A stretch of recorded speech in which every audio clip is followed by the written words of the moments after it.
শেরেবাংলা একে ফজলুল হক, শহীদ সোহরাওয়ার্দী, মৌলানা ভাসানী, মণি সিংয়ের প্রতি আমাদের বিনম্র শ্রদ্ধা।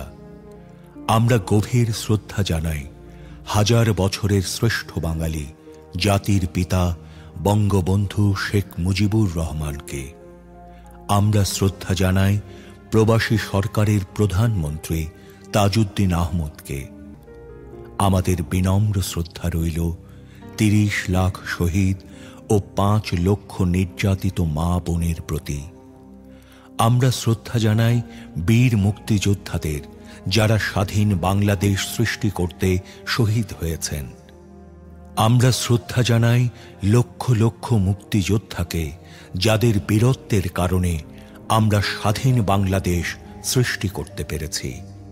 আমাদের গভীর শ্রদ্ধা রইল ৭১ সালের সেই জনগোষ্ঠীর প্রতি, যারা সীমাহীন কষ্ট ও নির্যাতন ভোগ করে মুক্তিযুদ্ধের প্রতি অনুগত থেকে মুক্তিযোদ্ধাদের সর্বাত্মক সহযোগিতা দিয়ে স্বাধীন বাংলাদেশ সৃষ্টিতে ভূমিকা রেখেছেন।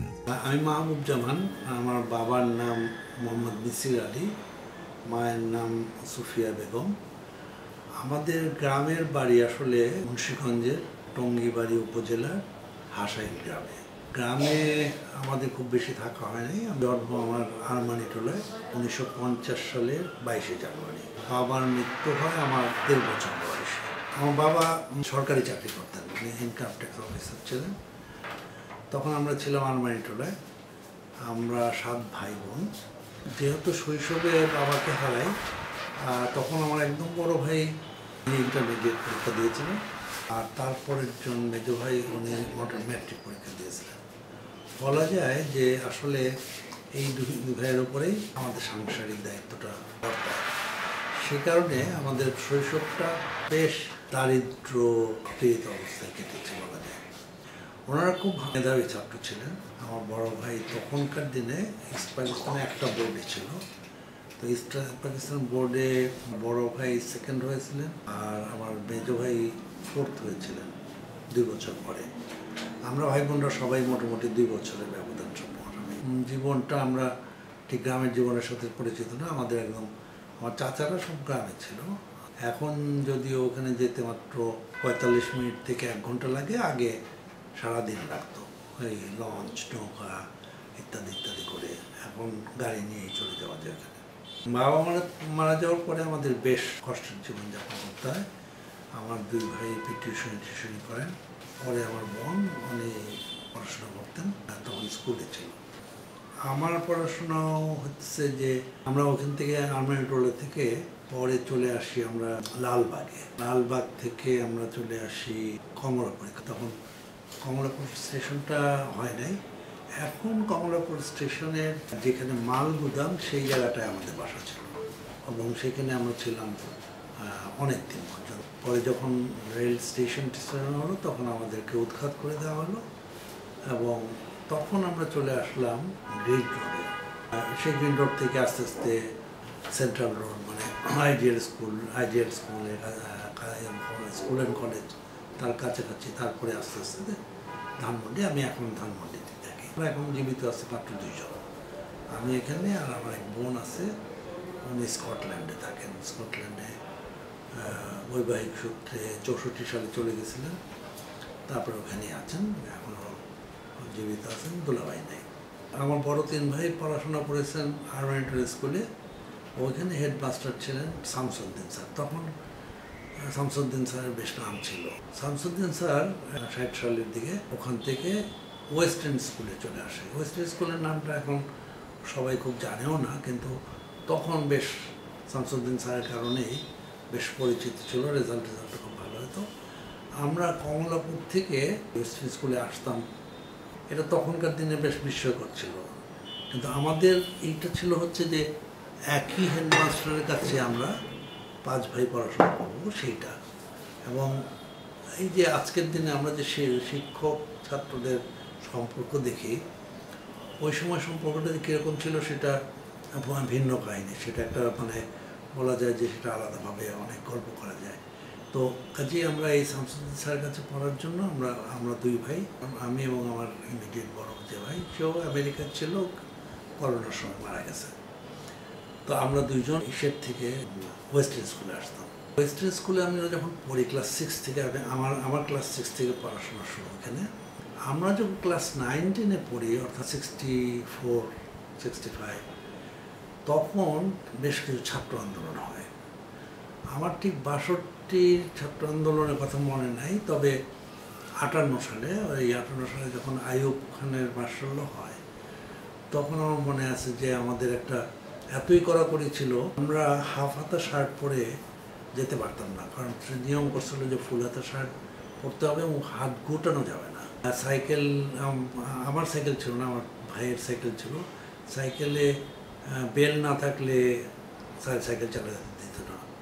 এমনকি আমাদের একটা কুকুর ছিল, ফক্সি নাম, ওই কুকুরটা লাইসেন্স করতে হয়েছিল, কারণ লাইসেন্স লাগানো না থাকলে কুকুরকে রাস্তাতে দেখলে স্ট্রে ডগ হিসেবে গুলি করে মেরে ফেলতে, এরকম মার্শাল্লোর আবার বেনিফিশিয়ারি ছিল অনেকেই, কারণ আমি তো তখন ছোট, 8 বছর বয়স, যা শুনতাম যে মামি খালা টালা এসে বলতো যে মার্শাল হওয়ার পরে তারা খুব স্বস্তি, খুব শান্তি, যে সব কিছু জিনিসের দাম কমে গেছে, এমনকি বিদেশি সমস্ত জিনিস কম পয়সায় বিক্রি করে দিত, ক্রকারিজ, প্লেট, ঘড়ি। আমার একটা মনে আছে যে আমার ভাই একটা ঘড়ি কিনে নিয়ে আসছিল, 28 টাকা বা 18 টাকা এরকম কিছু একটা দাম হবে, টেবিল ঘড়ি।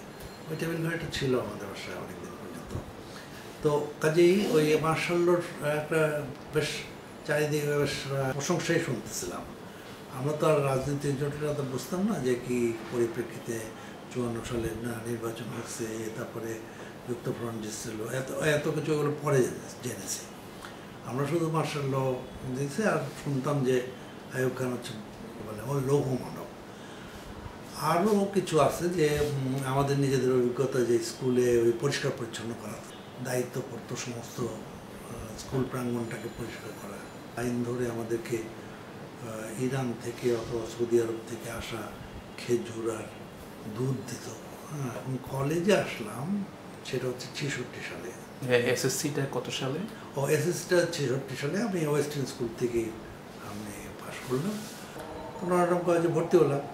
আমাদের ফ্যামিলিতে ওইভাবে পলিটিক্সের কোনো ইচ্ছা হয় না। তারপরেও যেটা আমি শুনেছি বড় হয়ে, আমার একদম বড় হয়েছে, আমার জন্মের সময় ইন্টারমিডিয়েট পরীক্ষা দিয়েছিলেন, উনি ওই ভাষা আন্দোলনের সাথে, ভাষা আন্দোলনে মিছিল টিছিল করেছেন। পুরো নামটা কি ছিল? আমার বড় ভাই হচ্ছে কবিরুল ইসলাম। আমাদের ভাইদের 3 জন, কবিরুল ইসলাম, আনোয়ারুল ইসলাম, শহীদুল ইসলাম। বড় ভাই খুব ভালো ছাত্র ছিলেন, ফিজিক্সে পাশ করেছিলেন। করার পরে উনি 1958-এ একটা স্কলারশিপ পান ইটালিতে, নিউক্লিয়ার ফিজিক্সের উপরে পড়ার জন্য। তখনকার দিনে নিউক্লিয়ার ফিজিক্স পড়ার এটা সৌভাগ্য, কিন্তু আনফর্চুনেটলি তার 2 বছর ওখানে যাওয়ার পরে হঠাৎ করে উনি মারা যান।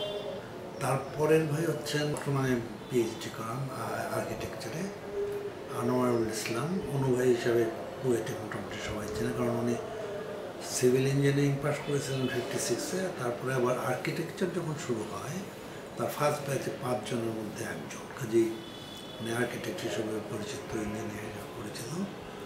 উনি অবশ্য 75 সালে ম্যানচেস্টারে চলে যান, 6 বছর আগে উনি ইন্তেকাল করেন। তারপরে আমার বোন যে স্কটল্যান্ডে থাকে, তারপরে আমার ভাই, ও ডাক্তার ছিল, ডক্টর শহীদুল ইসলাম। সে আবার সেই আসলে আমাদের পরিবারের রাজনীতিটাকে আমদানি করেছে, কারণ সেই ছাত্র ইউনিয়ন করতো, বেরোন ছাত্র ইউনিয়ন করতো। তখন গ্রুপ মতীয় গ্রুপ হয়ে গেছে। প্রথমে আমি নটরডেম কলেজে ভর্তি হই। তখন আমি দেখতাম যে আমার ওই ডাক্তার ভাই, উনি বেশ সুন্দর কালো কাগজে সুন্দর সুন্দর পোস্টার। তো তখন টেলিভিশনে একজন আর্টিস্ট ছিলেন, উনি অবশ্য কিছুদিন আগে ওদের মারা গেলেন, কেরামত মহল্লা। উনি ওদেরকে পোস্টার এঁকে দিতেন, হাতে পোস্টার, খুব সুন্দর সুন্দর পোস্টার, সুকান্তের কবিতা, তারপরে ওগুলো কোটেশন দিয়ে। তখনকার পোস্টারগুলো কিন্তু প্যাটার্নগুলো ছিল ওরকমই। ওদের নাম ছিল তখন অগ্রগামী। তখনকার দিনে কিন্তু ছাত্র ইউনিয়ন, ছাত্রলীগ খুব কম জায়গায় করা যেত। ঢাকা মেডিকেল কলেজেও মেনন গ্রুপ ছিল অগ্রগামী, আমরা ছিলাম মানে মতিয়া গ্রুপ ছিল অগ্রদূত। আমি নটরডেম কলেজে ভর্তি হওয়ার পরে দেখলাম খুবই স্ট্রিক্ট ওখানে। 8:40 ক্লাস শুরু হয়, তারপরে 5 মিনিট পরে গেলে ঢুকতে দেয় না, তারপরে ফাদাররা সবাই মোটামুটি একটা প্রত্যেকটা ক্লাসে অ্যাটেন্ড করা ইত্যাদি। আর পাশাপাশি আমি দেখি যে আমার ডাক্তার ভাই উনি আজকে পোস্টার নিয়ে আসতেছে, কালকে তার কাছে দলে বলে লোকজন আসতেছে। তো আমার কাছে মনে হলো যে নটরডেম কলেজটা বোধহয় আমার জন্য খুব সুইটেবল না, আমি এই ধরনের সামাজিক কাজ করতে চাই। এমনি আমি ক্রিকেট মানে খেলাধুলায় ছিলাম, মানে আমি এক সময় অদিতি ক্রিকেট ক্লাব, তারা এখন আর নাই, কিন্তু একসময় ওরা খুব নাম করাইছিল, তখন সেকেন্ড ডিভিশনে খেলতাম। আমি ওই ক্লাবের সাথে যুক্ত ছিলাম, খেলাধুলা ক্রিকেট এগুলো নিয়েই ছিলাম। 4 মাস 5 মাস ক্লাস করার পরে মনে হলো যে না, this is not my place. তখন আমি ঢাকা কলেজে আসলাম। ঢাকা কলেজের প্রিন্সিপাল ছিলেন জালালউদ্দিন স্যার, খুব কড়া। আচ্ছা, এখানে আসার একটা কারণ আছে, সেটা হচ্ছে যে শুনলাম যে ঢাকা কলেজে কিছু ছাত্র রিসেন্টেন্সের করেছে এবং 4 জন খুব তুখোড় ছাত্র, মুজাহিদুল ইসলাম সেলিম, আব্দুল গাম মুকুলের বোর্ডে সেকেন্ড হয়েছিলেন, সেলিম ভাই 7th হয়েছিলেন, মোহাম্মদ মাহফুজুল্লাহ উনিও ওরকম ভালো রেসকেস করা, আর হুমায়ুন কবির, এই 4 জনকে রাস্ট্রিকেট করে দিচ্ছে, অর্থাৎ বহিষ্কার করে দিচ্ছে। আমি জানি না কেন এটা আমাকে আন্দোলিত করলো। তা আমি ঢাকা কলেজে আসলাম, প্রিন্সিপালের সাথে দেখা করতে, আমার এই অ্যাপ্লিকেশনটা যেটা ছিল ওটার উপরে একটা লিখে দিল, দেওয়ার পরে আমি ভর্তি হলাম। ভর্তি হওয়ার পরে ভয় ঢুকে গেল, আর আমার ইচ্ছা হচ্ছে ছাত্র ইউনিয়ন করবো। ঘটনাক্রমে আমাদের বাসায় যেখানে ছিলাম আমরা, ওই হাতিরপলে বাজারের কাছে, তার উল্টা দিকে নাজমুল হাসান মন্টু, উনি পরবর্তীকালে ব্যাংকে, বাংলাদেশ ব্যাংকে কোটি গভর্নর পর্যন্ত হয়েছিলেন, করোনার আগেই মারা গেছে। উনি দেখছেন যে আমি ঢাকা কলেজে ভর্তি হয়েছি, আসলো আমাদের, তুমি কি ঢাকা কলেজে ভর্তি হচ্ছে? হ্যাঁ, ছাত্র সংগঠন টংগঠন করো বা কিছু করো? আমি বলছি না, আমি খেলা দেখি এবং খেলি। কিছুদিন পরে দেখি যে ঢাকা কলেজেই মফিদুল ভাই আসে, ওনারা এসে বললো যে এরকম তোমার ভাই তো খুব অ্যাক্টিভ ঢাকা মেডিকেল কলেজে, তুমি কিছু করো না কেন? তা বলে যে ঢাকা কলেজে তো করার কোনো পরিবেশ নেই। বলছে না না, এইগুলোর মধ্যেও পরিবেশ আছে। আমরা যে ঢাকা কলেজে তো রাজনীতি করলো যে বের করে দেয়, তো বলে যে হ্যাঁ বের করে দিছে, কিন্তু আবার সংগঠন তো আছে, অনেকে করে। তখন উনি আবার আমার আরেকজন সিনিয়র নুরুর রহমান, উনি আবার কৃষক আন্দোলন করেন, ওনার সাথে পরিচয় করে দিল। অর্থাৎ পাড়ার মধ্যেই আমি কয়েকজনকে পেয়ে গেলাম। মফিদুল ভাইরাও আমাদের পাড়ায়, নাজমুল হাসান মন্টু আমাদের পাড়ায়, মনির ভাই মালিবাগ টালিবাগে থাকে, কিন্তু ওনারা আবার তখন খুব সাহসী এনএসএফের সাথে ফাইট করে এরকম হিসাবে পরিচিত। আমার কাছে মোটামুটি মনে হলো যে আচ্ছা ঠিক আছে করি। তখন কিন্তু ছাত্র আন্দোলনটা অন্যরকম ছিল। আমি দেখলাম যে একদম অল্প কয়েকদিনের মধ্যে উঠে পড়ে সেলিম ভাইয়ের সাথে যোগাযোগ হয়ে গেল, তারপরে মুকুল ভাইয়ের সাথে পরিচয় দিল, তারপরে তাদের তখন হোসনি দাঁড়ানে ছাত্র ইউনিয়ন অফিস, আমিও ছাত্র ইউনিয়ন অফিসেও যাওয়া শুরু করলাম। ওইখানে পঙ্কজের সাথে দেখা হলো, ঘন্টার পর ঘন্টা আলোচনা করা শুরু হলো। ইন্টারেস্টিংলি তখন একজন ছাত্রের পিছনে অনেকজন লেগে যেত আর কি। এবং শুধু তা না, যখন আমার বাসায় মানে দেখলো যে সেলিম ভাইরা আসতেছে, মুকুল ভাইরা আসতেছে, তখনকার দিনের রেওয়াজও ছিল, আসতো গল্প করতো। কাজে আম্মা যেমন আমার বন্ধুদের সব অনেকের নামে একদম মুখস্থ ছিল। ঢাকা কলেজে জানাজানি হলো যে আমি ছাত্র ইউনিয়ন করি। তো তার আগে ওই বছর, তার আগের বছর 1965 সালে ছাত্র ইউনিয়ন 2টা ভাগ হয়েছে, মেনন গ্রুপ এবং মতিয়া গ্রুপ। তো আমি জানতাম যে আমার ভাই যে ডাক্তার ভাই, উনি মেনন গ্রুপ, কারণ রাশেদ খান মেনন আসে আমাদের বাসায়। তারপরে আমার এক মামাতো ভাই ছিলেন নান্টুদা, উনি আবার রাশেদ খান মেননের খুব ঘনিষ্ঠ। আমি মতিয়া গ্রুপ হয়ে যাচ্ছি, সেজন্য মেনন ভাই বাসায় এসে মতিয়া গ্রুপ করতেছো। আমি বললাম যে দেখুন, আমি কিছুই আসলে করতেছি না, আমার সাথে সবাইকে কথা বলতে হতেছে। তারপর বলে যে জানো, আমাদের এই মেনন গ্রুপ থেকে এইবার এই যে সিএসপি পরীক্ষায় এই 9 জন হচ্ছে, তার মধ্যে 7 জন আমাদের মেনন গ্রুপ, আর ওদের 2 জন। হ্যাঁ, অর্থাৎ তখন কীরকমভাবে এই করতো যে এই ট্যালেন্ট এগুলো নিয়েও একটা প্রতিযোগিতা থাকতো, এবং ঘন্টার পর ঘন্টা আলোচনা করতো, নানাভাবে বোঝানোর চেষ্টা করতেছে, বই দিচ্ছে, তারপর মতি ভাইয়ের সাথে পরিচয় হলো, এই এখন প্রথম আলো থেকে উনি আমাদেরকে আমার প্রথমেই দিল ছোটদের রাজনীতি, ছোটদের অর্থনীতি, Satish Patrashi, All Quiet in the Western Front, এই ধরনের বই টই, অর্থাৎ অন্য একটা জগৎ। হ্যাঁ, কিন্তু ঢাকা কলেজে ওই ছাত্র ইউনিয়ন হিসাবে কাজ করা যায় না, অগ্রদূত হিসাবে কাজ করতে হয়। সর্বসাকুল্যে অর্গানাইজার বলতে 7-8 জন হলাম। রেজাউল করিম আজাদ, সে মারা গেল মুক্তিযুদ্ধের সময়। জাহাঙ্গীর ভাই, উনি হচ্ছে ওই ইসে ডিগ্রিতে পড়তো, আমরা তো ইন্টারমিডিয়েট, উনি ডিগ্রিতে গাজীপুরে।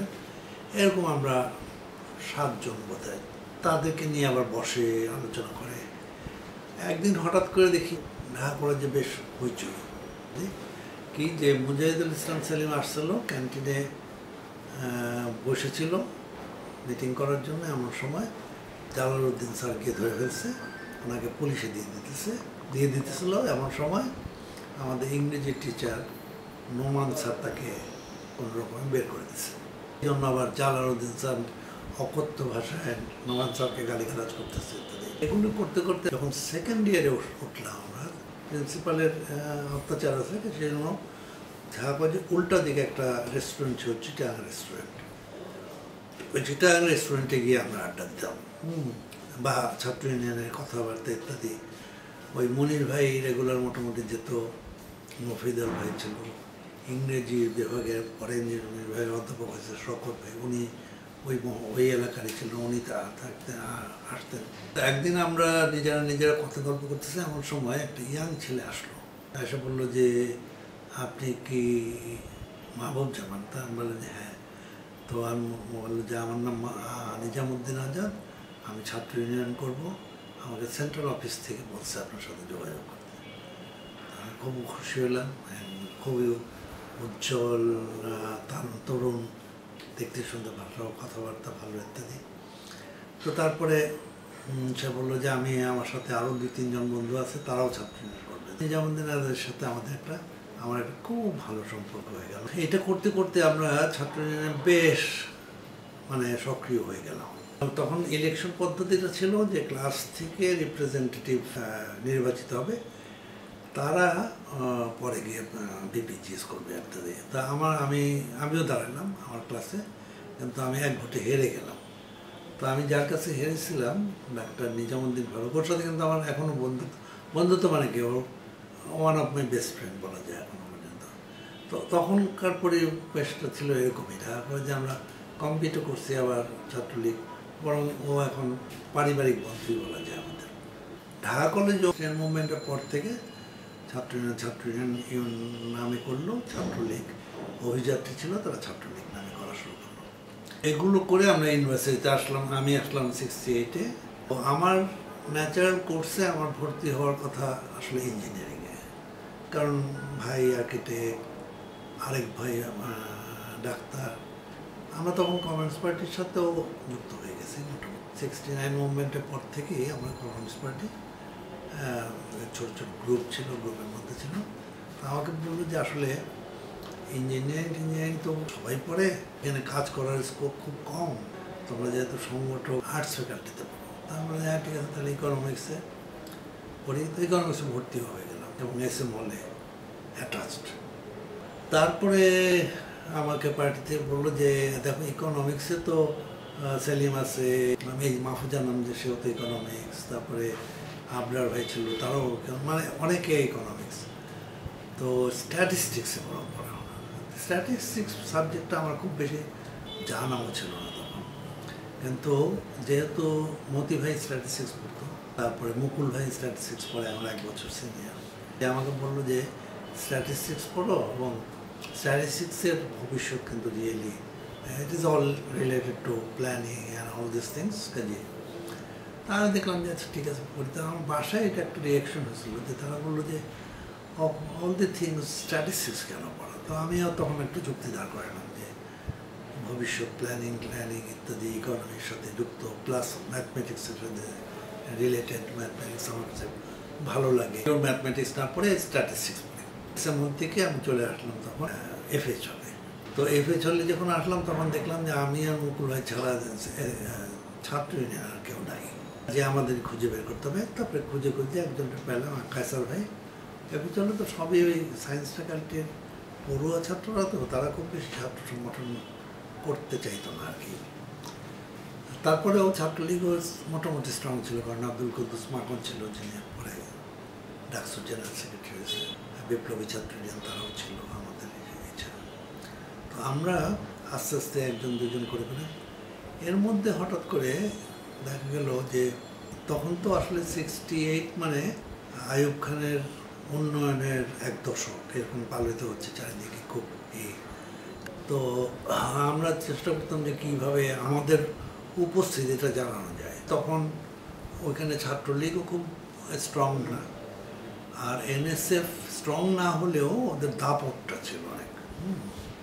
মানে ওরা তো সব হলগুলোতে তাদের কিছু মুন্না বাহিনী ঘুরে বেড়ায়। তো তারা একদিন হঠাৎ করে দেখলাম যে আমি মুকুল ভাই, কায়সার ভাই, আমরা সবাই মিলে নাস্তা করতেছি, এমন সময় ক্যান্টিনের একটা চেয়ার ভেঙে গেল, একজন আহত হলো কিছুটা। তো আমরা ভাবলাম যে এটাই তো একটা সুযোগ আন্দোলন করার। আমরা বেশ এটা নিয়ে যে ক্যান্টিনের সংস্কার চাই, ক্যান্টিনে এরকম চেয়ার ভেঙে যায়, এই ক্যান্টিন আমাদের জন্য উপযুক্ত না। হ্যাঁ, তারপরে কিছু পোস্টার টোস্টার করলাম, গেটের সামনে দাঁড়ায় স্লোগান দিচ্ছিলাম। ডেকে বললো যে ঠিক আছে, ক্যান্টিনের সংস্কার তো এটার জন্য আন্দোলন করার কি দরকার আছে, আমরা খুব সংস্কার করে দেবো না। হ্যাঁ, 7 দিনের মাথায় দেখি যে সব নতুন চেয়ার টেবিল চলে আসলো। এর ফলে দুইটা হলো, একটা হইতেছে আমাদের মনে হয়েছিল যে এটা নিয়ে আরও অনেক দূর আন্দোলন করে আরও পরিচিত হবো, সংখ্যা এই বাড়বে। আর আরেকটা হতেছে যে এই আমরা কয়েকজন মিলে, ছাত্র ইউনিয়নে কয়েকজন মিলে এটা শুরু করার ফলে ক্যান্টিনের চেহারা বদলে গেল। এর ফলে ছাত্র ইউনিয়নের একটা নাম হলো। তারপরে আমরা আন্দোলন করলাম যে আমাদের একটা হলের একটা লাইব্রেরি ছিল, ওইটা বছরে 1-2 বার খোলা হতো আর কি। তাদের যুক্তি ছিল যে কেউ তো আসে না পড়াশোনা করতে। তো আমরা তখন করলাম যে লাইব্রেরি সারাদিন খোলা রাখতে হবে, আর বিশেষ করে বন্ধের দিন যেদিন খোলা রাখতেই হবে। আমাদের ইউনিভার্সিটি বন্ধের দিনটা লাইব্রেরি বন্ধের দিন হবে না। তো ওইটা নিয়ে আমরা একটা আন্দোলন শুরু করলাম, এবং সেটাও সাকসেসফুল হয়ে গেল। তাতে একটা হলো যে আমরা একদম শূন্য থেকে বলা যায় যে মোটামুটি সবাই জানলো চিনলো। তখন আমরা একটা কনফারেন্স করলাম, এবং সেই কনফারেন্সে মতিয়াপা গেল। তো মতিয়াপা আসবে সে কারণে ক্যান্টিন ভর্তি ছাত্র, আমাদের ছাত্র একটা স্ট্রং দাঁড়ালো। তো ইলেকশনও করলাম, কবির ইয়াসিন পরিষদ নিয়ে আমরা ফাইট করলাম। ভোট খারাপ পাইনি, কিন্তু জিততে পারিনি। আমরা ছাত্রলীগের প্যানেল জিতে গেল। এসএম হলে তখন হলের প্রায় সবগুলো হলেই ডালগুলো হচ্ছে যে পানির মতো, কিছু হয়তো ডাল দেওয়া থাকে, কাজেই পাতলা ডাল। এই পাতলা ডাল খাওয়ায় আমাদেরকে, পানির মতো ডাল খাওয়ায় আমাদেরকে। এই ডালের বিরুদ্ধে আন্দোলন হলো, মানে মিছিল নিয়ে করা। তো এসএম হলে হওয়ার পরে এটা সংক্রমিত হলো জগন্নাথ হলে, জগন্নাথ সংক্রমিত হলো এফি চলে। ওইটা থেকে কিন্তু তারপরে চলে আসলো শিক্ষা আন্দোলন, শিক্ষানীতির বিরুদ্ধে আন্দোলন। হ্যাঁ, কাজে এই ছোটো ছোটো আন্দোলনের যে অনেক রকম গুরুত্ব আছে, সেটা ওই 60-এর দশকের শেষের দিকে আমরা বুঝলাম। 70-এর ইলেকশন আসলো, এবং ততদিনে 6 দফা থেকে 11 দফার আন্দোলন, 70-এর গণ অভ্যুত্থান হয়ে গেল। শহীদ আসাদ শহীদ হলো 20শে জানুয়ারি। তারপরে 24শে জানুয়ারি একদম গণ অভ্যুত্থান হয়ে গেল, সমস্ত মানুষ রাস্তায়। তারপরে আইয়ুব খান রিজাইন করলো, ইয়াই খান ক্ষমতায় আসলো। ইয়াই খান বললো যে ইলেকশন শীঘ্রই ইলেকশন হবে, এবং ইলেকশন ঘোষণাও করা হলো। 1970-এ ইলেকশন হলো, এবং ইলেকশনে আমাদের এখানকার তৎকালীন পূর্ব পাকিস্তানে 169টা আসনের মধ্যে 167 আসন আওয়ামী লীগ পাইল। কাজেই একটা এক ধরনের ম্যান্ডেট হয়ে গেল। তখন এই হলো যে পার্লামেন্ট বসবে কোথায়, বঙ্গবন্ধু বললেন ঢাকায়, আর ভুট্টো বললো যে না, আমরা ঢাকায় যাবো না, কারণ ঢাকায় গেলে আমরা কতল হয়ে যাবো। এইসব নিয়ে খুব উত্তেজনা।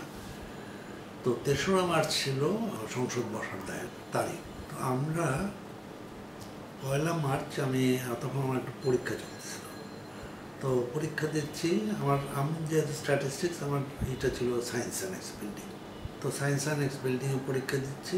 পরীক্ষার একটা অংশ শেষ হওয়ার পরে একটা 15 মিনিটের ব্রেক আছে, তারপরে আবার সেকেন্ড পেপারের পরীক্ষাটা হবে। আমি ব্রেকে বের হচ্ছে, বের হয়ে আমাদেরটা ছিল সায়েন্স অ্যানেক্স একদম কোনায়, অর্থাৎ পূর্ব দিকের কোনায়। তো আমাদের ক্যান্টিন ছিল, বলাইদার ক্যান্টিন ছিল একদম পশ্চিম দিকের কোনায়। তাই আমি ভাবছি যে বলাইদার ক্যান্টিনে যাই। বের হয়েছে, কিছু দূর আসার পরে দেখি যে বলাইদাই দৌড়ায় আসতেছে। তো বলে যে দাদা আপনি ক্লাস করতেছেন, এদিকে তো যুদ্ধ শুরু হয়ে গেছে।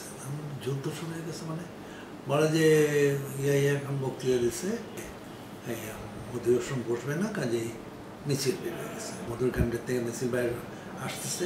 আমি দেখলাম যে এখন যদি আমরা ক্লাসে ঢুকি তাহলে তার বাইরে তো পারবো না। কাজেই ওই বই খাতা ওইখানে আছে, পরীক্ষার খাতাও ওইখানে আছে। আমি এখান থেকেই বের হলাম। বের হয়ে শহীদ মিনার থেকে একটু আগানোর পরেই দেখি যে বিরাট মিছিল আসতেছে।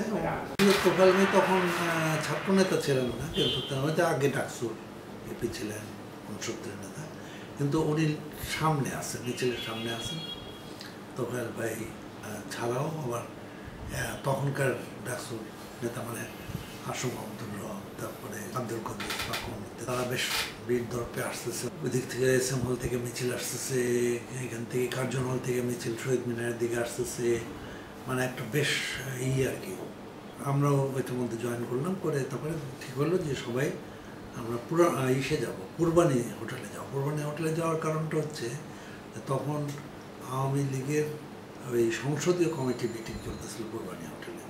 তো এর মধ্যে মানে চারিদিকে লাঠি সোটা নিয়ে কেউ বাঁশ নিয়ে এসেছে, এত বড় বাঁশ যে ওই বাঁশ দিয়ে কাউকে তো মারতেও পারবে না, সে নিজেও এটা করতে পারে, কিন্তু হাতে একটা কিছু নিতেছে আর কি। মুহূর্তের মধ্যে সলিমুল্লাহ হলের ওই লোহার শিকগুলো সব ভেঙে মানুষ হাতে হাতে নিয়ে নিল। এখান থেকে আবার আমরা পল্টনে আসলাম। পল্টনে মতি আপা একটা জানাময় বক্তৃতা দিলেন। তারপরে আমরা ওখান থেকে তারপরে বিকালের দিকে বঙ্গবন্ধু বললো যে আমি 7 তারিখ সব বলবো, মার্চের 2 তারিখে সভা। এই 2 তারিখেই ওই জনসভাতে ওই পতাকা, ছাত্রলীগের পতাকা উত্তোলন করলো। তারপরে বঙ্গবন্ধু বললো যে ঠিক আছে আমি 7 তারিখে সব বলবো। আমরা তখন যদিও এফএইচ হলের ছাত্র, কিন্তু আমরা গিয়ে আশ্রয় নিলাম ইঞ্জিনিয়ারিং ইউনিভার্সিটিতে। তো ইঞ্জিনিয়ারিং ইউনিভার্সিটিতে থাকা অবস্থায় শুনলাম যে জায়গার থেকে কারফিউ ভঙ্গের কারণে আহত লোকজন আসছে। তখন আবার মেডিকেল কলেজে আসলাম, আয়সা দেখি যে প্রচুর, তারপরে তাদের রক্ত দেওয়া ইত্যাদি। তারপরে ওই 2 তারিখ থেকে 7 তারিখ পর্যন্ত অন্যরকম একটা হয়, সেটা হচ্ছে আমাদের প্রস্তুতি। তারপরে 7 তারিখ থেকে 25 হচ্ছে আরেক রকম বিষয়। 25 তারিখ রাতে অর্থাৎ 26 মার্চ, সেখান থেকে ডিসেম্বর হচ্ছে আরেকটা অধ্যায়। তাহলে মুক্তিযুদ্ধটাকে আসলে একজনের দৃষ্টিতে ভালোভাবে পাওয়া যাবে। 1 মার্চের ইয়াহিয়া খানের অধিবেশন বাতিল করার ঘোষণা দেওয়ার পরে আসলে বলা যায় যে একটা অগ্নিগর্ভ অবস্থার সৃষ্টি হলো। মানে সবাই রাস্তায় নেমে গেল, মুহূর্তের মধ্যে সবাই লাঠি সোটা নিয়ে ইত্যাদি। বঙ্গবন্ধু আওয়ামী লীগের যে পারিষদবর্গ তাদেরকে নিয়ে পূর্বানী হোটেলে ছিল, কাজে সব পূর্বানী হোটেলের দিকে গেল এবং বঙ্গবন্ধু একটা অনির্দিষ্টকালের জন্য হরতাল ডাকলেন। এবং কার্যত এটা হরতাল বললেও হরতাল না, উনি আসলে 1 তারিখ থেকে বলা যায় যে কার্যত রাষ্ট্র কাঠামো চলছিল বঙ্গবন্ধুর নির্দেশে, অর্থাৎ ব্যাংক ট্যাঙ্ক সব বন্ধ, তারপরে কিছু কিছু সময় খোলা রাখার নির্দেশ দিয়েছিলেন, তারপরে যানবাহন চলাচলের ব্যাপারে ওই কারফিউ, তারপরে চলাচল করবে ইত্যাদি নির্দেশ। তো আমরা যেটা করলাম সেটা হচ্ছে যে আমরা বুঝলাম যে আসলে এটা একটা যুদ্ধের দিকে যাচ্ছে, কাজে আমাদেরকে সামরিক প্রস্তুতি নিতে হবে। আমার মেইন এটা ছিল হচ্ছে ইঞ্জিনিয়ারিং ইউনিভার্সিটির ওই সরওয়ার্দী হল, যেটা আগে লিয়াকত হল ছিল, আর তিতুমির হল, আর কিছুটা জগন্নাথ হল। আমরা যেটা করতাম সেটা হচ্ছে তখনকার দিনের সমস্ত ভিয়েতনামের গেরিলা যুদ্ধের কলাকৌশল, জেনারেল গিয়াফের ওই বইটা ছিল আমাদের নিত্যসঙ্গী। আমরা ওই বই থেকে ওই বুবি ট্র্যাপ দেখতাম, তারপরে ক্যামোফ্লেজের প্যাটার্ন দেখতাম, অপারেশনাল ট্যাকটিক্স দেখতাম, তারপরে মলোটভ ককটেল তৈরি করাতে বুঝতাম, জানতাম। তারপরে আমরা কিছু কিছু ওই ধরনের উদ্যোগও নিলাম। এখন যেখানে উদয়ন স্কুল অর্থাৎ জগন্নাথ হল এবং সলিমুল্লাহ হলের মাঝামাঝি জায়গাটা, এই জায়গাটা একটা ছিল পরিত্যক্ত জায়গার মতো, অর্থাৎ civil engineering department, Dhaka university তাদের সমস্ত ইট টিট, পুরানো পানির ট্যাঙ্ক, তারপরে জমানো ইট টিট সব রাখতো এবং জঙ্গলের মতো হয়ে গেছিলো। কাজে সেখানে আমরা একটা আদর্শ স্থান হিসাবে নিয়েছিলাম। তো আমরা কতগুলো তো পরীক্ষায় হলাম, যেমন আমাদের একজন ছিল SKS সঞ্জয় কুমার সরকার, ওকে SKS নামে ডাকতাম ফিজিক্সের। তারপরে সৈয়দ আশরাফ, ও এখন ওয়াশিংটন ডিসিতে আছে, সঞ্জয় আমেরিকাতে আছে। সৈয়দ আশরাফ এবং ইয়াহিয়া অবশ্য কিছুদিন আগে মারা গেল।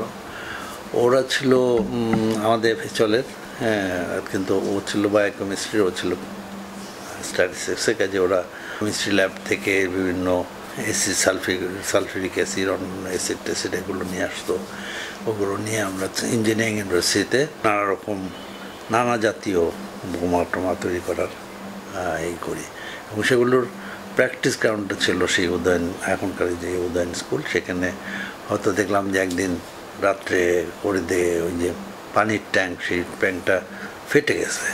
তো তাতেই আমরা ধরে নিতাম যে এটা তো বেশ শক্তিশালী বোমা। আসলে আমরা তো কখনো ভাবি নাই যে পাকিস্তানের সেনাবাহিনী এইভাবে সর্বাত্মক একটা আক্রমণ চালাবে, অপারেশন সার্চলাইট। তো কাজেই এইটা করতে করতে আমরা মার্চের 11 তারিখে বেড়াইতে, এখন ওইটা শহর এলাকা হয়ে গেছে, গুলশানের মধ্যেই পড়ে, গ্রেটার গুলশান। সেখানে এখন কিছুদিন আগেও ছিলেন, এই MP ছিলেন রহমতুল্লাহ ভাই একটা করলেন আমাদের টুটু বোর্ড দিয়ে নিশানা ঠিক করা আর কি। তো আমরা দলে বলে গেলাম আলাদা আলাদাভাবে, তখন তার এত গাড়ি টাড়িও ছিল না, কাজেই আলাদা আলাদাভাবে গিয়ে সারাদিন সেই নিশানা প্র্যাকটিস ইত্যাদি করলাম। তারপরে আমরা ঢাকা ইউনিভার্সিটিতে ওই আমি রাইফেল দিয়ে UATCর কাছ থেকে সব রাইফেলগুলো নিলাম।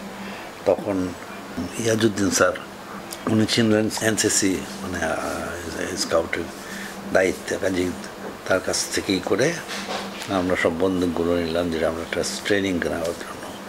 ওটা দিয়ে তো কিছু ক্ষতি করা যাবে না, কাজও করা যাবে না, কিন্তু সেটা দিয়ে ওই মেয়েদের একটা ছবি আছে রাইফেল, ওইটা। কাজে 2 মার্চ থেকে বলা যায় যে 7 মার্চের ভাষণ পর্যন্ত ওয়েট করলাম। 7 মার্চের ভাষণে তো মোটামুটি বোঝা গেল যে আসলে উই আর হেডিং টুয়ার্ডস একটা বড় ধরনের যুদ্ধের দিকে আগাচ্ছি, কারণ যে সমস্ত শর্ত দেওয়া হচ্ছে সেই শর্ত মানবে বলে মনে হয় না। এর মধ্যে নানা রকম খবর পেতে থাকলাম, যেমন 18ই মার্চ গাজীপুরে অস্ত্র কারখানা, ওখান থেকে বিদ্রোহ হয়। ওইদিকে চিটাঙে সোয়াত জাহাজ আসে, সেখান থেকে অস্ত্র নামানোর ব্যাপারে নানা রকম হচ্ছে, সংঘর্ষ ইত্যাদি হচ্ছে। শ্রমিকরা নামাতে দিবে না। আর্মি তখনকার ইস্ট বেঙ্গল রেজিমেন্টে যারা ছিল, দুর্ভাগ্যক্রমে তখন ওইটার দায়িত্ব পড়েছিল তখনকার মেজর জিয়া, পরবর্তীকালে জেনারেল জিয়া, তার উপরে বিদ্রোহ করেছে। সব কিছু মিলিয়ে তখন একটা অনিশ্চয়তা, এবং কিন্তু 18 তারিখ থেকে শুরু হলো। ইয়াহিয়া এখন আসলেন যে আলোচনা করার জন্য। তো আলোচনাটা বঙ্গবন্ধু গেলেন, সেগুলো সব খুব রোমাঞ্চকর ঘটনা, কারণ বঙ্গবন্ধু একদিকে কালো পতাকা, একদিকে বাংলাদেশের পতাকা নিয়ে গাড়িতে গেলেন। খুব ইন্টারেস্টিং যে কখনো কখনো শুনতেছি যে ভালো আলোচনা হচ্ছে, কখনো শুনতেছি যে না, আলোচনা আগাচ্ছে না। 23শে মার্চটা ছিল রিপাবলিক ডে, প্রজাতন্ত্র দিবস পাকিস্তানের। তো ওই দিন সারা পাকিস্তানের সর্বত্র পাকিস্তানের ফ্ল্যাগ তোলা হয়। কেন্দ্রীয় ছাত্র সংগ্রাম পরিষদের পক্ষ থেকে ঠিক করা হলো যে এই 23শে মার্চে সমস্ত জায়গায় পাকিস্তানের পতাকা না, বাংলাদেশের পতাকা তোলা হবে। এমনকি বঙ্গবন্ধুকে পতাকা উপহার দেওয়া হলো, এবং বঙ্গবন্ধু এই 32 নম্বরের বাড়ি, সেখানে বঙ্গবন্ধু ফ্ল্যাগ তুললেন, জয় বাংলা স্লোগান দিলেন। প্রকৃতপক্ষে ক্যান্টনমেন্টে এবং গভর্নর হাউস অর্থাৎ টিক্কা খানের বাড়ি, এই ছাড়া আর কোথাও পাকিস্তানের পতাকা উড়ে নেই সেদিন। সেটাও একটা বেশ পাকিস্তানের জন্য অস্বস্তিকর ছিল। এমনকি ওখানে একটা ইন্টারেস্টিং ঘটনা আছে, সেটা হচ্ছে টেলিভিশনকে কেন্দ্র করে। তখন সাধারণত টেলিভিশন, কিন্তু এখন যেমন সারাদিন রাত টেলিভিশন চলে, তখন তো তা না। পাকিস্তানে টেলিভিশন শুরু হতো সন্ধ্যা 7টার সময়, শেষ হতো 11:30টার সময়। তো শেষ হতো পাকিস্তানের পতাকা মানে বাক্সর জামিন জাতীয় সঙ্গীত দিয়ে। সোমান ওয়ার, কেরামত মওলা, এরা অনেক সৈয়দ জামিল আহমেদ হোসেন। আর খবর পড়তেন তখন মাসুমা খাতুন। তো মাসুমা খাতুনের কাছ থেকেই বা তার কোনো একটা ইন্টারভিউতে দেখা যে তারা ঠিক করলো যে যদি 11:30টার সময় শেষ হয় তাহলে তো পাকিস্তানের পতাকা দেখাতে হবে বাক্সর জামিন, তাহলে কি করা। তো তখন তারা ঠিক করলো যে আমরা 23শে মার্চে পাকিস্তানের পতাকা দেখাবো না, আমরা অনুষ্ঠানটাকে আস্তে আস্তে নানা রকম করে 12টা 1 মিনিট হলে তখন আমরা বলবো যে আজ 24শে মার্চ রাত 12টা 1 মিনিট। তো এটা করার জন্য তাদের একটা বুদ্ধি করতেছে যে নানা রকম গান টান যুক্ত করে, আমাদের সেনাবাহিনীরা যুক্ত ছিল, তারা বুঝতেছিল যে এটা শেষ হচ্ছে না কেন তো টেলিভিশন। তো ওরা বললো যে এখন আমরা আজকের প্রজাতন্ত্র দিবসের জন্য কতগুলো দেশপ্রেমিক গান, পাকিস্তানের সংহতি ইত্যাদির উপরে দেশপ্রেমিক গান, সেইগুলোর একটা আলাদা অনুষ্ঠান করতেছে। এটা 15-20 মিনিট পরে শেষ হলে তারপরে আমরা শেষ করব। তো তারপরে ঠিকই তারা পাকিস্তানের সাথে সামঞ্জস্যপূর্ণ দেশপ্রেমিক গান, বিভিন্ন গান টান দিয়ে 12টা 1 মিনিট করার পরে তারা কি বললো, সুপ্রভাত, আজ 24 মার্চ, আমরা অনুষ্ঠান দীর্ঘায়িত করতে হয়েছে, আমরা এখন শেষ করছি। যুদ্ধটা কিন্তু শুধু অস্ত্র নিয়ে যুদ্ধ না, যুদ্ধটা আসলে নানাভাবে, নানা প্রকারে, নানা জায়গায়, নানামুখী যুদ্ধ কিন্তু হয়েছে। তো পরে 24শে মার্চ পর্যন্ত আলোচনা চললো। 25শে মার্চে আমরা বুঝলাম যে আসলে আলোচনা ব্যর্থ হয়ে গেছে। আমরা পেলাম যে কোনো সময় একটা আঘাত আসতে পারে এবং সেটার জন্য আমাদের তৈরি থাকতে হবে। 25শে মার্চটা যদি বলি, তো 25শে মার্চে আমি, আমার বন্ধু নিজামুদ্দিন আজাদ, ও শহীদ হয়েছে বেতিয়ারা যুদ্ধে। আমাদের মিটিং পড়েছিল গোপীবাগে। আমরা বিভিন্ন পাড়ায় পাড়ায় মিটিং করতেছিলাম। সেলিম ভাইরা ছিল নাখালপাড়ায়, আমরা ছিলাম গোপীবাগে, তারপরে কেউ কেউ শাহজাহানপুর, খিলগা। তখন তো আমাদের বেশ ছড়ানো ছিটানো। আমার যদিও আমাদের এরিয়াটা ছিল হচ্ছে জিকাতলা, ধানমন্ডিতে থাকতাম আমরা, সেই কারণে জিকাতলা রায়ের বাজার। কিন্তু সেদিন আমি মিটিং করলাম ওইভাগে, এবং যেই বাসায় মিটিং করলাম, অর্থাৎ ক্রিকেটার জুয়েল, পরে কিন্তু জুয়েল মুক্তিযুদ্ধে, গেরিলা যুদ্ধে অংশগ্রহণ করেছে, ধরা পড়েছিল। তারপরে ওই আলতাফ মাহমুদের সাথেই প্রকাশ হয়ে যায় যে তারা অস্ত্র নিয়ে ক্র্যাক প্ল্যাটুনের সাথে যুক্ত ছিল। পরে জুয়েল শহীদ হয়, ক্রিকেটার জুয়েল।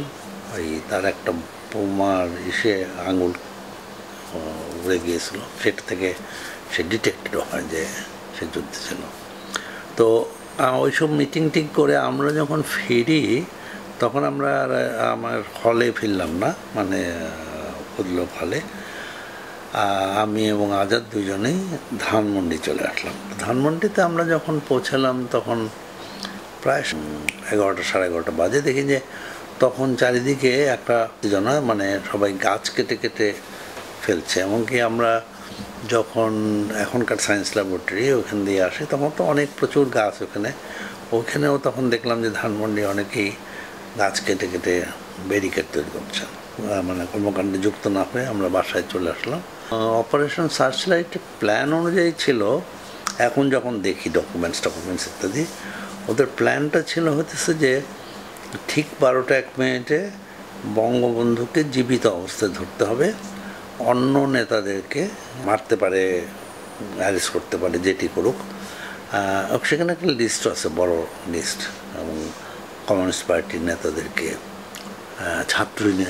ছাত্রলীগের নেতাদেরকে, ঢাকা ইউনিভার্সিটিতে অ্যাটাক শুরু হবে। সবই ছিল হচ্ছে 12টা 1 মিনিটে।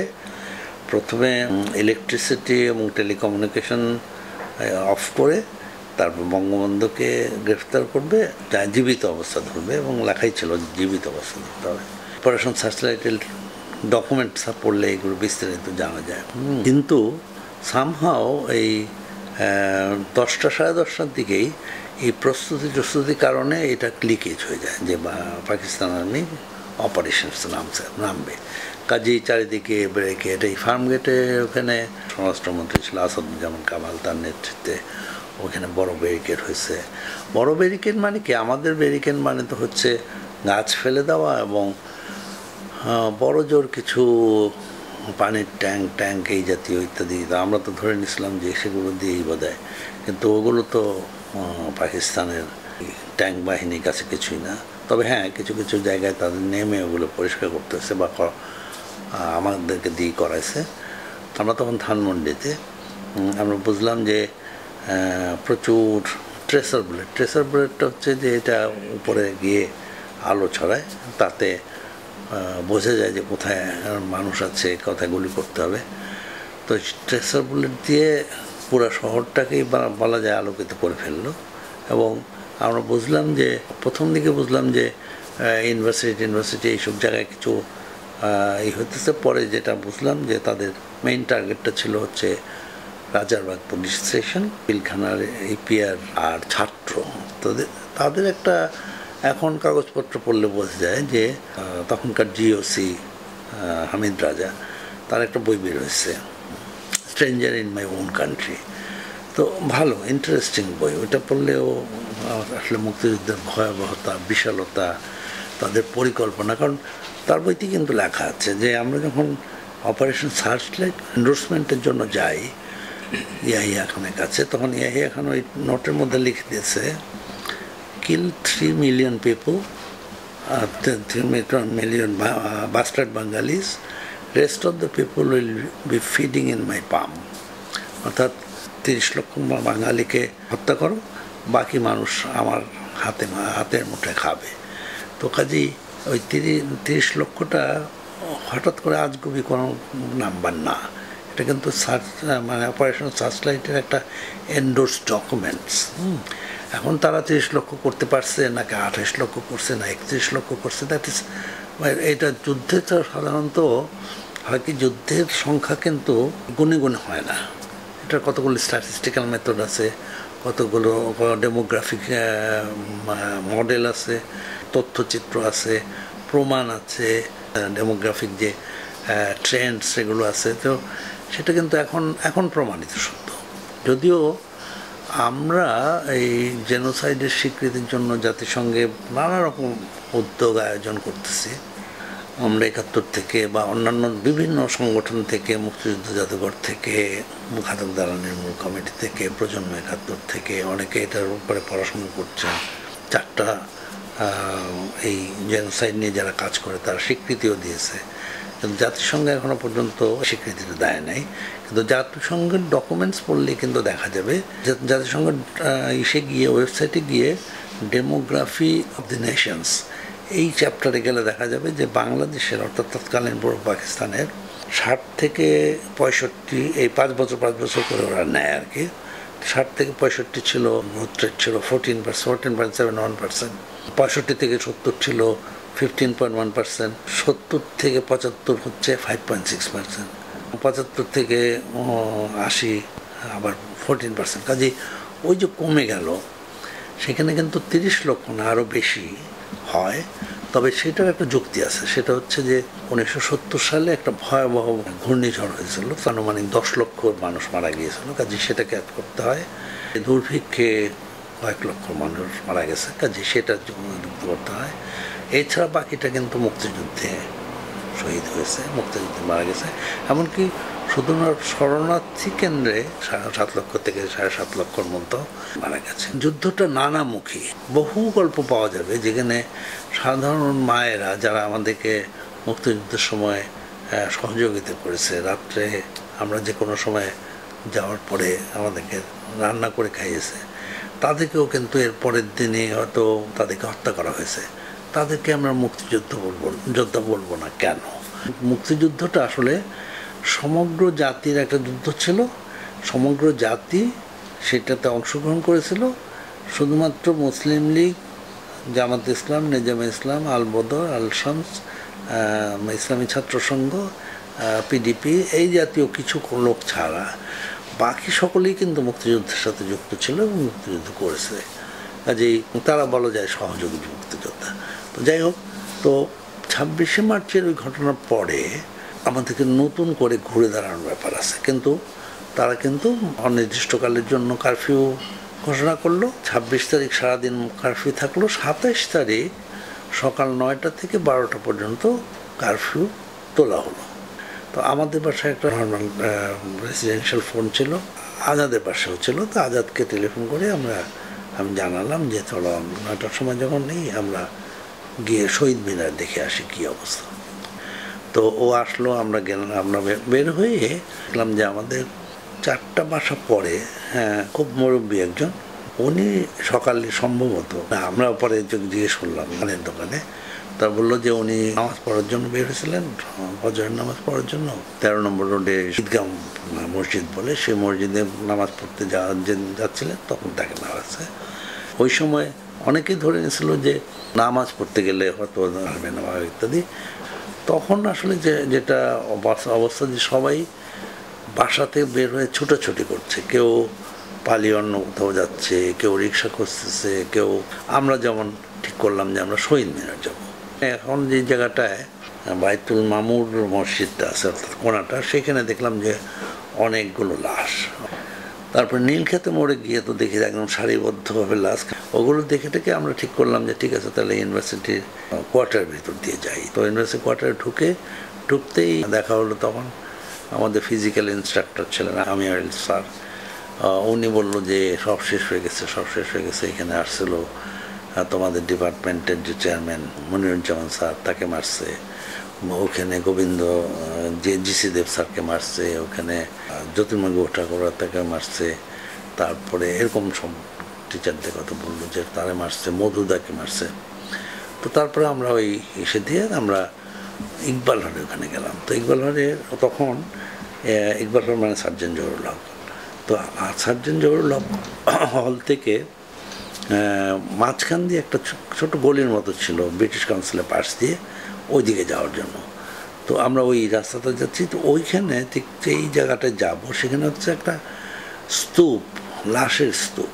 আমরা একটু থামলাম। তো তখন যারা আসলো তারা বললো যে না, মাঠে আরও আরেকটু স্তূপ আছে, ওই জহুরুল হক হলের মাঠ যেখানে আমরা ওই প্র্যাকটিস করতাম। জহুরুল হক হলের যাদেরকে মারা হয়েছে তাদের সবাইকে স্তূপ করে এখানে রাখা হয়েছে, আর মাঠের ওখানে রাখা হয়েছে। তো ওগুলো দেখে আমরা জগন্নাথ হলের মাঠ দিয়ে শহীদ মিনারে যাব। জগন্নাথ হলের ঢোকার আগেই শুনলাম যে ওখানে সবাইকে মেরে আবার ওখানে মাটি চাপা দেওয়া হয়েছে।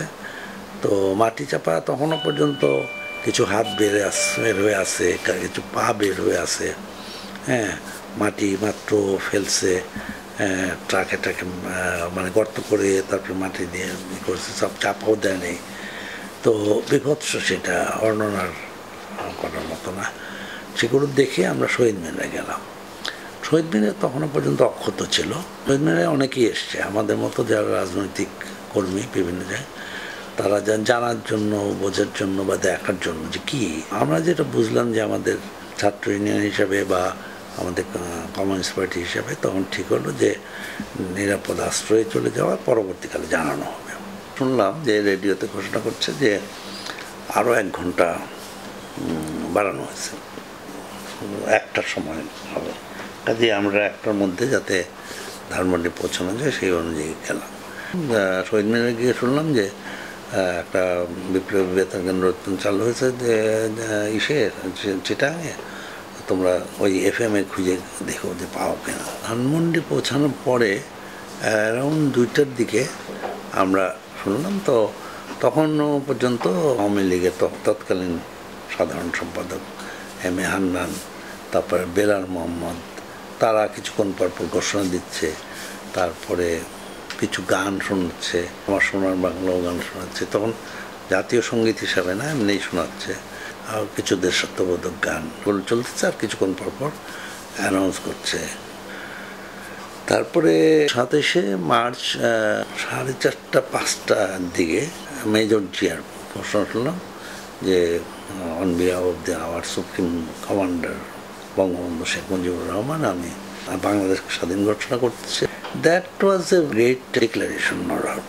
আমি ব্যক্তিগতভাবে আমি কিন্তু অনেক সাহস পেয়েছি যে তার মানে সামরিক বাহিনীর একটা অংশ আমাদের সাথে আছে, অর্থাৎ দিস ইজ এ ওয়ার, যুদ্ধ। যুদ্ধটা তো আমরা যতই উদ্দীপনা আগ্রহই থাকুক, কিন্তু আমরা তো বুঝতে পারছি যে এটার জন্য একটা প্রশিক্ষিত সেনাবাহিনীর সাথে যুদ্ধ করতে হলে সেই প্রশিক্ষণটা লাগবে। কাজে সেখানে আমাদের কিন্তু উৎস হচ্ছে। কিন্তু পরবর্তীকালে জিয়াউর রহমান এই ঘোষণাটাকে একদম স্বাধীনতার ঘোষণা দিয়েছেন উনি, তখন 26 তারিখ করেছে ইত্যাদি করে হয় কি যে কোনো অতিরঞ্জন মানেই কিন্তু এটা বিপদ ডেকে আনে। বঙ্গবন্ধুর ব্যাপারেও আসলে অতিরঞ্জন হয় নাই, কিন্তু অতি ব্যবহার হয়েছে। সেই কারণে আজকে আমরা বঙ্গবন্ধু সম্পর্কে নানা নেগেটিভ কথা শুনি। বঙ্গবন্ধুটাকে কোনো প্রশ্ন উঠতে পারে এটা কখনো আমি ভাবি নাই, কিন্তু আজকাল তো নানা রকম প্রশ্ন তুলছে। কেউ মনে করেন যে বঙ্গবন্ধু সেদিন পালিয়ে গেলেই বোধহয় ভালো হতো। পালিয়ে গেলে ভালো হতো কি খারাপ হতো বলা মুশকিল। তবে এখন যে যুদ্ধটা হয়েছে, অর্থাৎ এই যুদ্ধটা ছিল একটা লেজিটিমেট ওয়ার, অর্থাৎ আমরা পার্লামেন্টে ইলেকশন হয়েছে, ইলেকশনে আমরা সংখ্যাগরিষ্ঠ অর্জন করেছি, আমাদের পার্লামেন্টে বসতে দিচ্ছে না। কাজে this is a legitimate war. যদি পালিয়ে গিয়ে যুদ্ধ ঘোষণা করে ফেলতো তখন কিন্তু আর ওই লেজিটিমেসিটা থাকতো না। তার কিছুদিন আগেই কিন্তু বায়াফ্রাতে বিচ্ছিন্নবাদী যুদ্ধ হয়েছে এবং সবাই সেটাকে বায়াফ্রার যুদ্ধকে স্বীকার করে নেয় নাই বা লেজিটিমেসি পায়নি। কিন্তু আমরা কিন্তু এই লেজিটিমেসিটাই দরকার ছিল, এবং সেটা হওয়াতে আমার ধারণা যে আমাদের মুক্তিযুদ্ধ বিজয়টা নিশ্চিত হয়েছে এবং ত্বরান্বিত হয়েছে এবং বিশ্ববাসীরই পাওয়া গেছে। আমরা ঠিক করলাম যে আমরা যতক্ষণ পর্যন্ত আমাদের পার্টিগতভাবে, অর্থাৎ কমিউনিস্ট পার্টি, বাংলাদেশের কমিউনিস্ট পার্টি তাদের গতভাবে বা ছাত্র ইউনিয়ন হিসেবে আমরা নাই করতেছি, আমরা নিরাপদে বিভিন্ন জায়গায় থাকবো। তো আমি তখন মার্চের 31 তারিখে আমাদের গ্রামের বাড়ি, অর্থাৎ মুন্সিগঞ্জের টঙ্গিবাড়ি থানা হাসাইল, ওখানে আমাদের পুরো পরিবার সহই আমরা চলে গেলাম। অন্যরাও বিভিন্ন জায়গায় ছড়ায় ছিটায় গেল, ঢাকার আশেপাশে অধিকাংশই কেরানীগঞ্জ পার হয়ে জিঞ্জিরা প্লান, কেউ নবাবগঞ্জ গেলেন, কেউ মুন্সিগঞ্জ গেলেন, কেউ কুমিল্লা, চিরাং। আমি দেশের খুব যাওয়া আসা ছিল তা না, এর আগে খুব বেশি যাইও নাই। কাজে ওখানে গিয়ে নতুন করে একটা নতুন পরিবেশে যুক্ত হওয়ার করতেছিলাম। এবং ওইখানে কীভাবে সবাই জানতে চায় যে কি হবে, এখন কি হবে, আমরা কি করব। 31 তারিখ থেকে শুরু করে 10 তারিখ পর্যন্ত এরকম ওদেরকে নিয়ে বসি, আলাপ করি। কেউ বলে যে আমাদের এখানে ট্রেনিংয়ের ব্যবস্থা করেন, আমাদের এখানে একজন আছে পুলিশে ছিল, উনি আসছে কিনা দেখি, খোঁজ নেই। ইপিআরে ছিল, এরকম একজনের খোঁজও পেলাম, কিন্তু সে ফিরে আসে নাই, হয়তো ঢাকাতেই আছে। একদিন 10 তারিখে সন্ধ্যার দিকে দেখি যে দূর থেকে আমরা ওই পদ্মার পাড়েতে একদম পাড়ে বসে গল্প করতাম। হঠাৎ করে দেখি যে 2জন লোক আসতেছে। তো তখন শহর থেকে প্রায়ই লোক আসতো। কাছাকাছি আসার পরে যে তারা আমাদের 2জন বন্ধু, একজন মফিদুল হক আর একজন নিজামুদ্দিন আজাদ। মফিদুল হক এখন মুক্তিযুদ্ধ জাদুঘরের ট্রাস্টি, আর নিজামুদ্দিন আজাদ বলেছে যে বেতিয়ারার যুদ্ধে 11 নম্বর শহীদ হয়েছে। তো তারা 2জন আসলো, এসে বললো কি আমরা একটা বার্তা নিয়ে আসছি, কাজে পরে বসবো, রাত্রে কথা হবে। তখন ওই আমাদের স্থানীয় যারা ছিল তাদের সাথে আমি একটু পরিচয় করে দিলাম। তারপরে রাত্রে আমরা বসলাম, খাওয়া দাওয়ার পরে ওরা বললো যে এরকম আমাদের কমিউনিস্ট পার্টি ঠিক করেছে যে সর্বাত্মক যুদ্ধ থাকতে হবে, এবং সেই জন্য আমাদের যা যোগাযোগগুলো আছে সেই যোগাযোগগুলোতে কন্ট্যাক্ট করে তাদেরকে সীমান্ত পার হয়ে ট্রেনিংয়ের ব্যবস্থা করা হবে। কাজে সেইখানে পাঠানো। আমার, মফিদুল, আজাদ, কাশেম ভাই, ইঞ্জিনিয়ার কাশেম, কাজী ভাই আজিজুল হক কাশেম এবং নৌলা রেড্ডি, আমরা দেশেই থাকবো। আমাদের কাজ হচ্ছে নুরুল আলম লেলিনের কাজ হচ্ছে বিক্রমপুরে, মানে ও মুন্সিগঞ্জে থাকে, তার যোগাযোগ ওখানে আছে, ওখান থেকে রিক্রুট করে পাঠাবে। মফিদুল ভাইও ঢাকায় থাকেন, আর আজি ভাই এবং কাশিম ভাই আসলে আমাদের তাত্ত্বিক নেতা ছিলেন বলা যায়। আমার আজাদের উপরে দায়িত্ব পড়লো যে রায়ের বাজার, জিকাতলা, শান্তিনগর, গুলবাগ, গ্যান্ডারিয়া এইসব এলাকায় আমাদের যারা ছিল এদেরকে যুক্ত করে তাদেরকে পাঠানো। তো আমার বড় ভাই যিনি, ওনার ওখানে তো আমরা থাকতাম, উনি বললেন এটা কেমন ডিসিশন, তোমার জন্যই আমরা, তোমার ভাই আমরা গ্রামের বাড়িতে আসলাম, আর তুমি এখন ঢাকায় চলে যাবা, কোনো ঠিকানা নাই, কোথায় থাকবা। উনি এতই উত্তেজিত হলো, বললো যে আমি আর তোর মুখ দেখতে চাই না। আমি আসলাম, এসে কিছু 2 দিন আজাদে বাসায় ছিলাম। পরে আজাদও নিজের, কারণ আজাদের বাবা কিন্তু রাজনৈতিক পরিচয় ছিল, উনি আওয়ামী লীগের সাথে খুব ঘনিষ্ঠ হয়েছিলেন, মায়ানমারে রাষ্ট্রদূত ছিলেন, সামাজিক চিন্তাভাবনার লোক। কাজী পরে ঠিক হলো যে না, আজাদ থাকবে না, আমরা আজাদের এক আত্মীয়ের বাসায় থাকা শুরু করলাম। পরে ঠিক হলো যে আমরা যে বের হওয়াটা ছিল খুব কঠিন। আইডেন্টিটি কার্ড করি, তখন ওরা আমাদের বয়সী বা যে কোনো বয়সী লোককে দেখলে ডান্ডি কার্ডটা চেত, ডান্ডি কার্ড মানে আইডেন্টিটি কার্ড। আমার ভাইয়ের যে কাজ করতো, এটা একটা আমেরিকান কোম্পানি ছিল, আর্কিটেকচার কোম্পানির একজন আমেরিকানও ছিল, আর আমার ভাই ডিরেক্টর। মানে আজাদের বাবাও কিন্তু ব্রিটিশ অর্গানাইজেশন। আমি আর আইডেন্টিটি কার্ড পেলাম অ্যাসিস্ট্যান্ট সার্ভেয়ার হিসেবে। আজাদের এটা হচ্ছে ফার্মের অ্যাসিস্ট্যান্ট হিসাবে। আমরা যেটা করতাম সেটা হচ্ছে যে সব কিছু পরেও নিরাপত্তার খাতিরে আমরা সহজে দিনের বেলা বেরোতাম না, আমরা সন্ধ্যার দিকে বেরোতাম। জিগাতলা, রায়ের বাজার এইসব এলাকাগুলোতে, যেগুলোতে আমাদের শক্ত ঘাঁটি ছিল, সেসব জায়গায় যোগাযোগ করলাম। তারপর মফিদুল ভাইয়ের বাসায় এসে কাশেম ভাই, কাজী ভাইদের সাথে আমরা রিপোর্ট ব্যাক করতাম। তখন তো এপ্রিল মে মাস, কিছুক্ষণ পর বৃষ্টি নামে ইত্যাদি।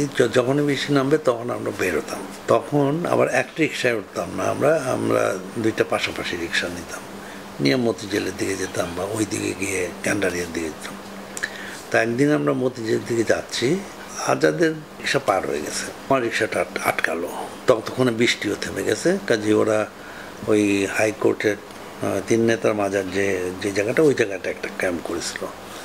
তো ওই ক্যাম্প থেকে হঠাৎ করে পাড়ায় বেরোছে, হল করলো, থামালো, একটা জিপ ছিল দাঁড়ানো, ক্যাপ্টেন বা এই জাতীয় অফিসার, কমিশন অফিসার বোঝা গেল, ভালো ইংরেজি বললো যে ওয়ার আর ইউ গোয়িং। আমি বললাম যে আমি অফিসে যাচ্ছি। বললো do you want me to believe that you are working in a office? আমি বললাম যে হ্যাঁ, I am working in a office, engineering office. তো বললো যে কোথায় এটা? তো আমি বললাম যে দিলকুশা, 24 নম্বর দিলকুশা। তো বললো যে ও ইট ইজ নিয়ার বাই, তাহলে আমি যাই তোমার সাথে? আমি বলি হ্যাঁ, ইয়েস, ওয়েলকাম। তারপরে নিয়ে গেল, ও তুললো, হ্যাঁ, ওর সামনে বসলো, আমি পেছনে বসলাম, পেছনে আরও 2জন নন কমিশন অফিসার বসছে ইত্যাদি। আমি জানি না যে কী হবে। তখনই ওই বিল, ওর নাম হচ্ছে বিল ডি রেঞ্জার, হ্যাঁ, উইলিয়াম ডি রেঞ্জার, কিন্তু বিল হিসাবে পরিচয়। বিল পাস করতেছিল, বলে ও ইউ আর জাস্ট ইররেসপন্সিবল, তুমি এত দেরি করে, তোমার পুরো টিম বসে আছে এখানে, তারা ওয়েট করতেছে তোমাকে নিয়ে সার্ভেতে যাবে, আর তুমি একটা খবরও দাও নাই যে you are not coming, why you are so late. তো আমাকে খুব এই গালি দিচ্ছে, why you are so late, you should have informed us that you will be late. তো আমি কিছু বলার আগে বললো ও এনিথিং রং, মানে ওই আর্মিদের দিকে তাকায় বললো যে ও এনিথিং রং। তো আর্মিরা বুঝলো যে বিল রেঞ্জার মানে এই আমেরিকান, সে যখন বলতেছে আমি অফিসে দেরি করে আসছে কেন, তখন বললেন না, nothing wrong, he was in trouble because of his rickshaw, so we just escort to your office. তো বললে তারপরে চলে গেল। তারপরে বিল বললো যে ওকে, আই আন্ডারস্টুড সামথিং ওয়াজ রং। তা আমি থাকলাম ইত্যাদি। কাজেই হয় কি যে এই যে একটা ছোট্ট ঘটনা, এই ঘটনা থেকে আমি বুঝি যে আমেরিকা বলতে সব আমেরিকানরা যে মুক্তিযুদ্ধের বিরুদ্ধে ছিল তা তো না। এই যে এই আমেরিকানরাও তো আমার জীবন বাঁচাচ্ছে বলা যায়, তাই না? তার সাথে আমি পরবর্তীকালে যোগাযোগ রাখছি, এখন আর নাই। তখন আমরা বুঝলাম যে আসলে আমরা যত সেফটি মেজার্সই নেই আমাদের জন্য, এটা খুব ডিফিকাল্ট। আর ততদিনে যেটা হয়েছে যে এপ্রিল মে পর্যন্ত আমাদের যোগাযোগের যারা তরুণরা ছিল বা যুবক তরুণরা ছিল, তারা অনেকেই কিন্তু হয় চলে গেছে, না হয় গ্রামের বাড়িতে চলে গেছে, মানে আমরা আর খুঁজে পাচ্ছিলাম না। তখন আমরা ঠিক করলাম যে না, আমাদের বোধহয় মুক্তিযুদ্ধে যোগদান করার জন্য আমাদের নিজেদেরই ট্রেনিং দরকার। তখন আমরা লেখালেখি শুরু করলাম পার্টিতে, যে আমাদের মনে হচ্ছে যে আমরা এখন এখানে খুব বেশি কন্ট্রিবিউট করতে পারবো না। তখন তারা বলছিল যে না, ঠিক আছে, আমাদের যারা ট্রেনিং পাবে তারা যখন যাবে তাদেরকে সহযোগিতা করা। তো আমরা তখন বললাম যে না, ঠিক আছে, সেটা আমাদের যদি ট্রেনিং থাকে তাহলে আমরা সহযোগিতা করতে সুবিধা হবে। অনেক যুক্তি তর্ক ইত্যাদি ইত্যাদি ইত্যাদির পরে কাশেম ভাই এবং কাজী আজিজুল হক কাজী ভাই তারা ঠিক করলেন যে না, আমরা আমাদেরকে যাওয়ার অনুমতি দিলেন। তো অনুমতি দেওয়া মানে তারা ব্যবস্থাই করলেন। কাজী ভাই একদম আমাদেরকে নিয়ে আগরতলা পর্যন্ত পার করে দিলেন। সেটা ছিল হচ্ছে জুন মাসের 9 তারিখ। 26শে মার্চ 27শে মার্চ থেকে জুনের 8 তারিখ পর্যন্ত কিন্তু আমরা দেশে ছিলাম ওই অবরুদ্ধ। এবং সেই অবরুদ্ধ ঢাকা নগরীতে পিনপতন নিস্তব্ধতায় কখন একটা টুকরা আওয়াজ হলে কীরকম আতঙ্ক পায় সেটা কিন্তু আমরা দেখেছি। আমরা বিভিন্ন পরিবারের সাথে থাকতে হয়েছে, তো আমাদের নিজেদের বাসাও তো ভাই একা থাকতেন, মাঝে মাঝে গ্রামে চলে যেতেন, কাজে ওখানে আর থাকা হয়নি। কাজে আমি যতদিন পর্যন্ত ছিলাম বিভিন্ন জায়গায় থেকেছি এবং বিচিত্র আমাদের অভিজ্ঞতা হয়েছে যে কত ভয়, কত আতঙ্ক, কত মমতা, কত আগ্রহ, কত সাহস। কাজে মুক্তিযুদ্ধের ওই জীবনটা যারা না দেখেছে তাদেরকে বোঝানো খুব কঠিন। আমরা অবশ্য কিছু ফিল্ম করার চেষ্টা করতেছিলাম, কিন্তু আসলে ঠিক মানে যেসব ফিল্মই হয়েছে সেগুলো যুদ্ধের ফিল্ম আছে, কিন্তু যুদ্ধটা কিন্তু শুধু বন্দুকের যুদ্ধ না, যুদ্ধটা হচ্ছে মনের যুদ্ধ। এবং সেই যে মনমানসিকতা, আজকেও যে মুক্তিযুদ্ধের কথা উঠলেই মানুষ অন্যভাবেই হয়, সেটা কারণটা হচ্ছে একটা পরিবারও পাওয়া যাবে না, আমি শিওর, যে 1971 সালে কে যারা প্রত্যক্ষ করেছে, দেখেছে, তাদের কেউ বলবে যে আমরা খুব আনন্দে ছিলাম, ফুর্তিতে ছিলাম, পিকনিক করছিলাম, পার্টি করতেছিলাম, সিনেমা দেখতেছিলাম, থিয়েটার দেখতেছিলাম, বিয়ে হচ্ছিল, এরকম কোনো পরিবার পাওয়া যাবে না। কাজে ইট ওয়াজ টোটাল ওয়ার। আমরা জুনের 9 তারিখের যখন রওনা দিলাম, আমরা গিয়ে শেষ পর্যন্ত বোধহয় পৌঁছালাম জুনের 11 অথবা 12 তারিখে। তো ওইখানে গিয়ে আমরা একটা বলা যায় যে এক ধরনের নিরাপত্তা, কিন্তু এইটা হচ্ছে যে সারা দেশে যুদ্ধ হচ্ছে, আমরা কি করছি? আমি একজন তরুণ যুবক, ঢাকা বিশ্ববিদ্যালয়ের ছাত্র, কাজে আমাদের শুধু এই হচ্ছে যে কীভাবে যুদ্ধে যাওয়া যায়। আমরা ওখানে আগরতলায় ক্রাফটস হোস্টেল, অর্থাৎ এটা হচ্ছে আর্টস অ্যান্ড ক্রাফটসের কলেজ, একটা ইনস্টিটিউট, তার একটা হোস্টেল, ওই হোস্টেলটা ওরা দিয়ে দিয়েছিল আমাদেরকে, আমাদের আশ্রয়কেন্দ্র হিসাবে। কাজে ওটা একটা ক্যাম্প হিসাবে আমরা তৈরি করেছিলাম।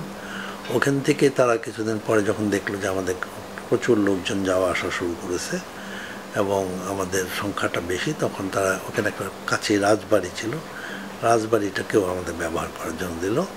তারপরে ওখান থেকে আবার আমরা যখন রিক্রুট হওয়া শুরু করলো, তারা একটা বর্দোয়ালি ক্যাম্প ছিল কাছাকাছি, সেই ক্যাম্পে গেল, ক্যাম্পে যেত, ক্যাম্পে কিছুদিন বেস ক্যাম্পের মতো ওইটা, ওখানে থাকার পরে তারপরে আমরা আমাদের ট্রেনিংয়ের অ্যারেঞ্জমেন্টটা হয়েছিল তেজপুরে। তেজপুরটা হচ্ছে আসলে ইন্ডিয়ার গেরিলা ওয়ারফেয়ার ট্রেনিংয়ের বেস্ট সেন্টার।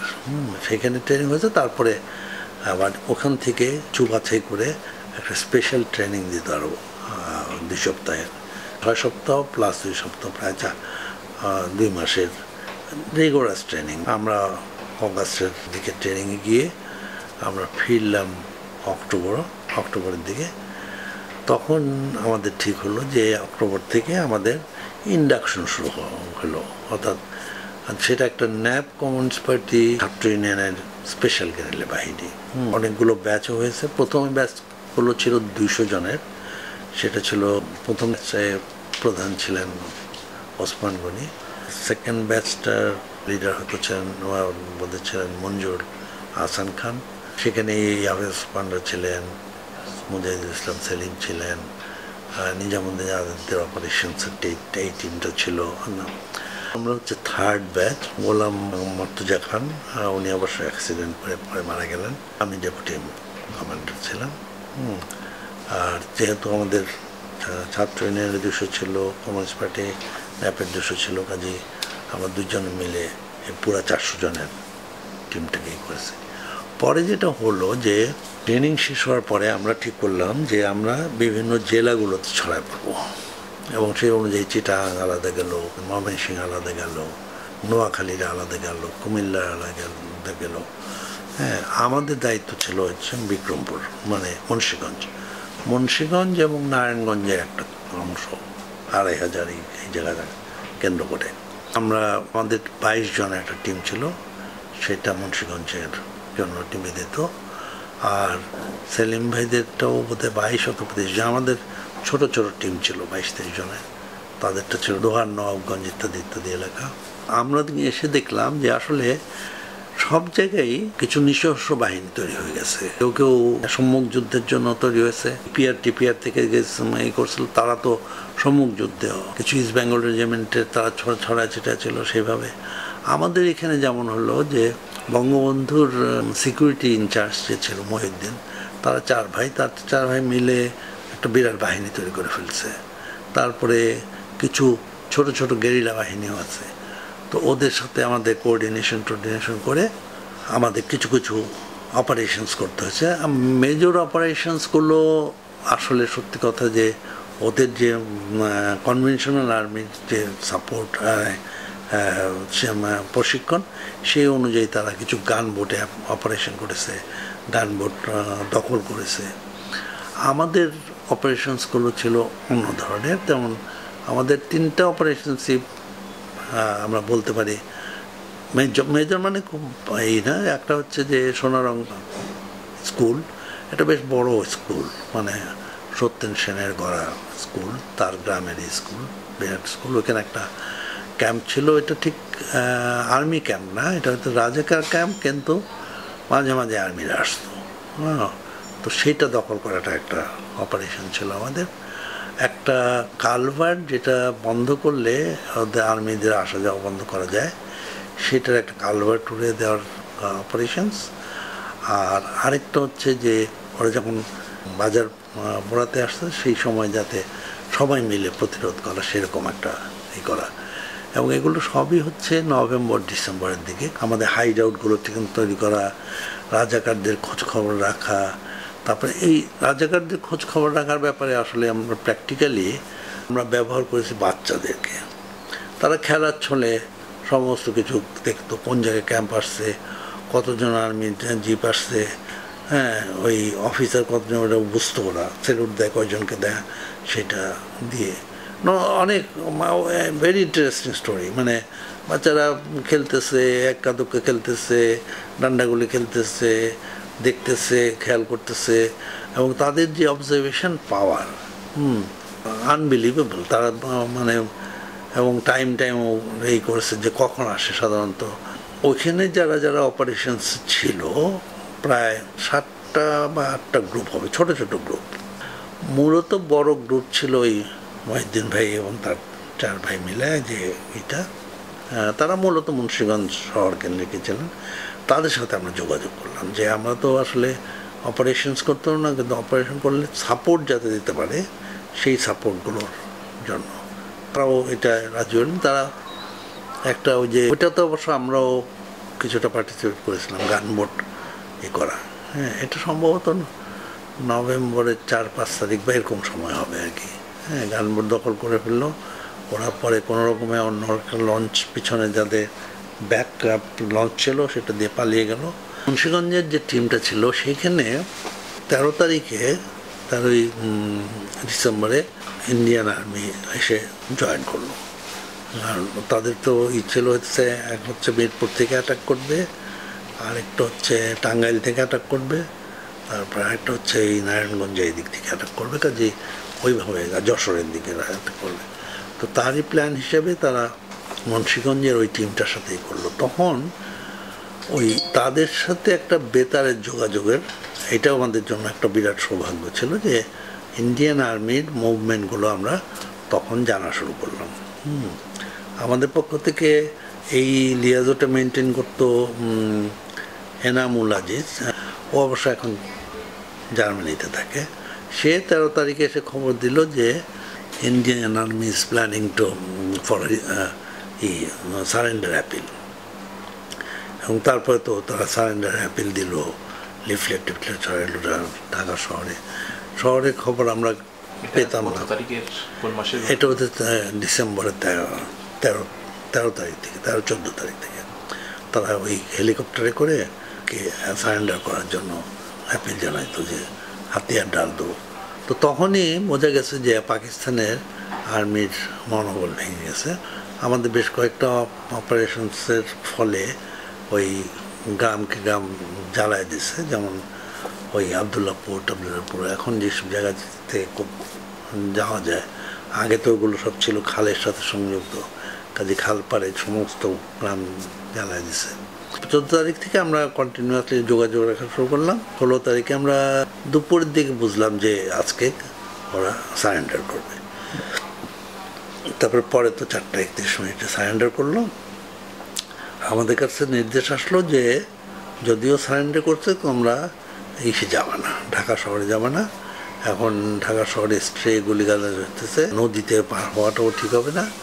তোমরা যদি ঢাকায় যাও তাহলে 17 তারিখ সকালে ভোরে এমন সময় যাবা যখন কোনো গুলিগালাজারি তা না রাখে। তখন আমরা ভোর 4টার সময় সেখানে পৌঁছানোর পর চারিদিক থেকে লোকজন দৌড়ে আসলো, বললো যে আপনারা বেরোবেন না, কারণ এখান থেকে এইমাত্র ওই জ্ঞানিস নামে একটা দোকান ছিল, ওই অবাঙ্গালিদের দোকান, ওখান থেকে জিপিওতে গুলি করছে এবং একজন মারা গেছে। তো কাজে আমরা তখন বললাম যে না ঠিক আছে, আমরা শহীদ মিনারে গিয়ে আমরা শপথ নেব। তখন সবাই আমরা একদম ককটক করে রেডি পজিশন হয়ে মার্চ করে বায়তুল মোকাররমের থেকে শহীদ মিনারে আসলাম। সেই দিক থেকে শহীদ মিনারে আমরাই প্রথম শপথ দিলাম। আমরা শুনলাম যে কাদের সিদ্দিকী অলরেডি পল্টন ময়দানে আসছে এবং সেখানে 3 জনকে লিঞ্চিং করে মেরে ফেলছে। সেটা আবার চারিদিকে নানা রকম নেগেটিভ প্রচার হচ্ছে। আমরা শহীদ মিনারের সাথে এখানেই আমাদের করবো। আমরা ন্যাপ কমিউনিস্ট ছাত্রীরা একটা ক্যাম্প, মানে টেনে আমরা ওই ক্যাম্প করলাম। তখন মনে হলো আমাদের ডিপার্টমেন্টে কিন্তু অনেক, ধর যে বীরশ্রেষ্ঠ মহিউদ্দিন জাহাঙ্গীর, উনি আমাদের স্ট্যাটিস্টিক্স ডিপার্টমেন্টের, আমাদের স্ট্যাটিস্টিক্স ডিপার্টমেন্টের তৎকালীন চেয়ারম্যান NM মনিরুজ্জামান, উনি প্রথম রাতেই শহীদ হয়েছেন। তারপর স্বপন চৌধুরী, তারপরে বীর উত্তম, আশফাকুজ্জামান, বীর প্রতীক, শাহ মজুমদার, ও IBM এ চাকরি করতো পরবর্তীকালে। তো কাজেই আর আমরা অনেকে মুক্তিযোদ্ধা আজকে সায়েন্স অ্যান্ড এক্স বিল্ডিংয়ে আমাদের জাস্ট ইমিডিয়েট বড় 1 বছর বড় আশফাকুজ্জামান, উনি শহীদ হয়েছেন। সামাদ বাহিনী করে বেশ ট্রেনিং ইত্যাদিও করা শুরু করলো। তারপরে যখন ওয়ার কমিশনে রিক্রুটমেন্ট শুরু হলো তখন তিনি আর্মিতে জয়েন করলেন এবং লেফটেন্যান্ট সামাদ হলেন। লেফটেন্যান্ট সামাদ হিসেবে লালমনিরহাটের জয়মনিরহাট, এখন এটার নাম সামাদনগর, ওখানে যুদ্ধ করলেন। যুদ্ধে 20 নভেম্বর উনি শহীদ হলেন এবং ওইটা সামাদনগর হিসাবে পরিচিত। আমি প্রতি বছর এখনো পর্যন্ত ওই সায়েন্স অ্যানেক্স বিল্ডিংয়ে যাই 20 নভেম্বর, একদিন অন্ততপক্ষে যাই, গিয়ে সম্মান জানায় আসি। আমাদের মুক্তিযুদ্ধটা যখন আমরা দেখি তখন আমরা কিন্তু শুধু অস্ত্রের যুদ্ধটা দেখি না, আমরা এই সমস্তটা মিলিয়ে দেখি। এবং আমারও এটা হচ্ছে যে আমাদের নতুন প্রজন্ম যারা, তাদেরকে ওইভাবেই মুক্তিযুদ্ধটাকে দেখতে হবে যে এটা একটা সামগ্রিক জাতীয় যুদ্ধ ছিল, সবাই যুদ্ধ করেছে, সবাই অস্ত্র নিয়ে যুদ্ধ না করলেও ওই যুদ্ধকে সহযোগিতা করেছে, যুদ্ধকে এগিয়ে নিয়ে গেছে, ইন্সপিরেশন জুগিয়েছে। এবং তাদের এছাড়া এমন তো দেখা যাচ্ছে যে না, নারীদের মধ্যেও অনেক যোদ্ধা ছিলেন। যে পরশু দিন একজন মারা গেলেন, উনি তো কুপিয়ে 3 জন পাকিস্তান বাহিনীকে হত্যা করেছে। কাজে এই বীরত্ব, এই সাহস, এটা হচ্ছে একটা গৌরবের। হ্যাঁ, এটাকে খাটো করার কোনো প্রশ্ন ওঠে না। কাজেই যেভাবে হোক না কেন আমাদের এটাকে প্রজন্মান্তরে আমাদের এটাকে রাখতে হবে। মুক্তিযুদ্ধের ইতিহাসটা 16ই ডিসেম্বর আসলে শেষ হয় নাই, বলা যায় যে 16ই ডিসেম্বর নতুন যুদ্ধ শুরু হয়েছে এবং সেটাই আমরা এখন চলমান আছি। আরেকটু বলি যে ক্যাম্প করে আমরা যেটা করলাম সেটা হচ্ছে আমাদের ছাত্র ইউনিয়নের স্লোগান হলো লাখো শহীদের মুক্ত স্বদেশ, এসো দেশ গড়ি। এবং আমাদের এটা ছিল হচ্ছে যে এই দেশটাকে গড়তে হবে। তখন আমরা যেটা করলাম সেটা হচ্ছে আমরা শহীদদের নামে, যেমন শহীদ নিজামুদ্দিন আজাদ, শহীদ মুনীর চৌধুরী, শহীদ শহীদুল্লাহ কায়সার, শহীদ জহির রায়হান, শহীদ গিয়াসউদ্দিন, হ্যাঁ, ওই সবাই নামে ব্রিগেড করলাম। এই ব্রিগেডের মধ্যে কেউ কেউ কৃষিকাজে গেল, মানে কৃষকদেরকে সহায়তা করা, কৃষিকাজটাকে শুরু করা, বীজ সংগ্রহ করা, ইত্যাদি ইত্যাদি। কেউ কেউগুলো আদমজি, বাওয়ানি, এই ধরনের কলকারখানায়, যেমন আমাদের তাজুল, এই যে আদমজিতে শহীদ হলো, সে কিন্তু ওই উপলক্ষে গিয়েছিল। আমাদের নিজামুদ্দিন আজাদ গেছিল। আমরা কিন্তু অনেকগুলো জায়গায় এই কলকারখানা চালু করা, স্কুল পুনর্নির্মাণ করা, প্রতিষ্ঠা করা, তারপরে কৃষিকাজ সম্পর্কে এগুলো কাজ শুরু করলাম। এগুলো করতে করতেই তো ফেব্রুয়ারি 8 তারিখে ঢাকা বিশ্ববিদ্যালয় খুললো। আমরা ঢাকা বিশ্ববিদ্যালয়ে স্বাধীন বাংলাদেশে স্বাগত জানানোর জন্য ছাত্র ইউনিয়ন থেকে আমরা গেট করে সবাইকে আমন্ত্রণ জানান। সেটা ছিল একটা খুব আনন্দের এবং দুঃখে। আমার একদম ঘনিষ্ঠ বন্ধু নিজামুদ্দিন আজাদ শহীদ হয়েছে। দেখা যাবে যে আমি কমপক্ষে আমার খুব ঘনিষ্ঠ, মানে কাছাকাছি এরকম 19 জন মুক্তিযুদ্ধের সময়, যেমন রেজাউল করিম ঝালুকাঠিতে হয়ে গেছে, ও আবার ঢাকা কলেজের বন্ধু, আমরা ঢাকা কলেজের ছাত্র ইউনিয়ন করেছি একসাথে। তো আমার কাছে মুক্তিযুদ্ধটা একটু একদম ভিন্ন রকম। আমি মনে করি যে আমরা যদি প্রপারলি তুলে ধরতে পারি, সবার কাছে কিন্তু মুক্তিযুদ্ধটা ওরকমই থাকবে। হ্যাঁ, কিন্তু সামহাও এই 50 বছরের এসে আমরা এটা করতে পারিনি। ঢাকা ইউনিভার্সিটি খুললো 8ই ফেব্রুয়ারি। আমরা বিষাদ, আনন্দ, জয়, মানে বীরত্ব, অনেকে কাপুরুষতা, আমাদের অনেক টিচারদেরকে শেষ মুহূর্তে হত্যা করছে, এগুলো মিলে টেলে আমরা 8ই ফেব্রুয়ারি জীবন শুরু করলাম ঢাকা বিশ্ববিদ্যালয়ে। আমাদের ইলেকশন হলো ঢাকা ইউনিভার্সিটির মে মাসে 19 তারিখে। আমরা জয়লাভ করলাম। আমি ঢাকা ইউনিভার্সিটি ডাকসুর জেনারেল সেক্রেটারি হলাম। তো আমরা বঙ্গবন্ধুর কাছে গেলাম দেখা করতে। বঙ্গবন্ধু আমাদেরকে দারুণভাবে করলেন। বঙ্গবন্ধু টোটালি ভিন্ন বিষয়, মানে আসলে আমি কখনো ছাত্রলীগ করিনি, কখনো আওয়ামী লীগ করিনি, কিন্তু বঙ্গবন্ধু আমাকে ওই যেদিন দেখা হলো সেদিন বললো যে ছোট নেতা, এই অল্প বয়সী নেতা হয়ে গেছো, কিন্তু দায়িত্ব কিন্তু অনেক। এমন সময় গেছে যখন ওই 74 দুর্ভিক্ষের সময় অলমোস্ট প্রতিদিন দেখা হয়েছে। হ্যাঁ, আমরা ভুয়া রেশন কার্ড উদ্ধার করতেছিল, তখন অলমোস্ট প্রতিদিন দেখা হয়েছে। তারপরে উনি আমাদের যেদিন প্রথম গেছে সেদিনই বলছিল এই তোফায়েল ভাই, তারপরে ফরশুদ্দিন স্যার, তারপরে রুহুল কুদ্দুস তার প্রিন্সিপাল সেক্রেটারি, তাদেরকে যে ওদের জন্য গণভবনের দরজা খোলা সবসময়।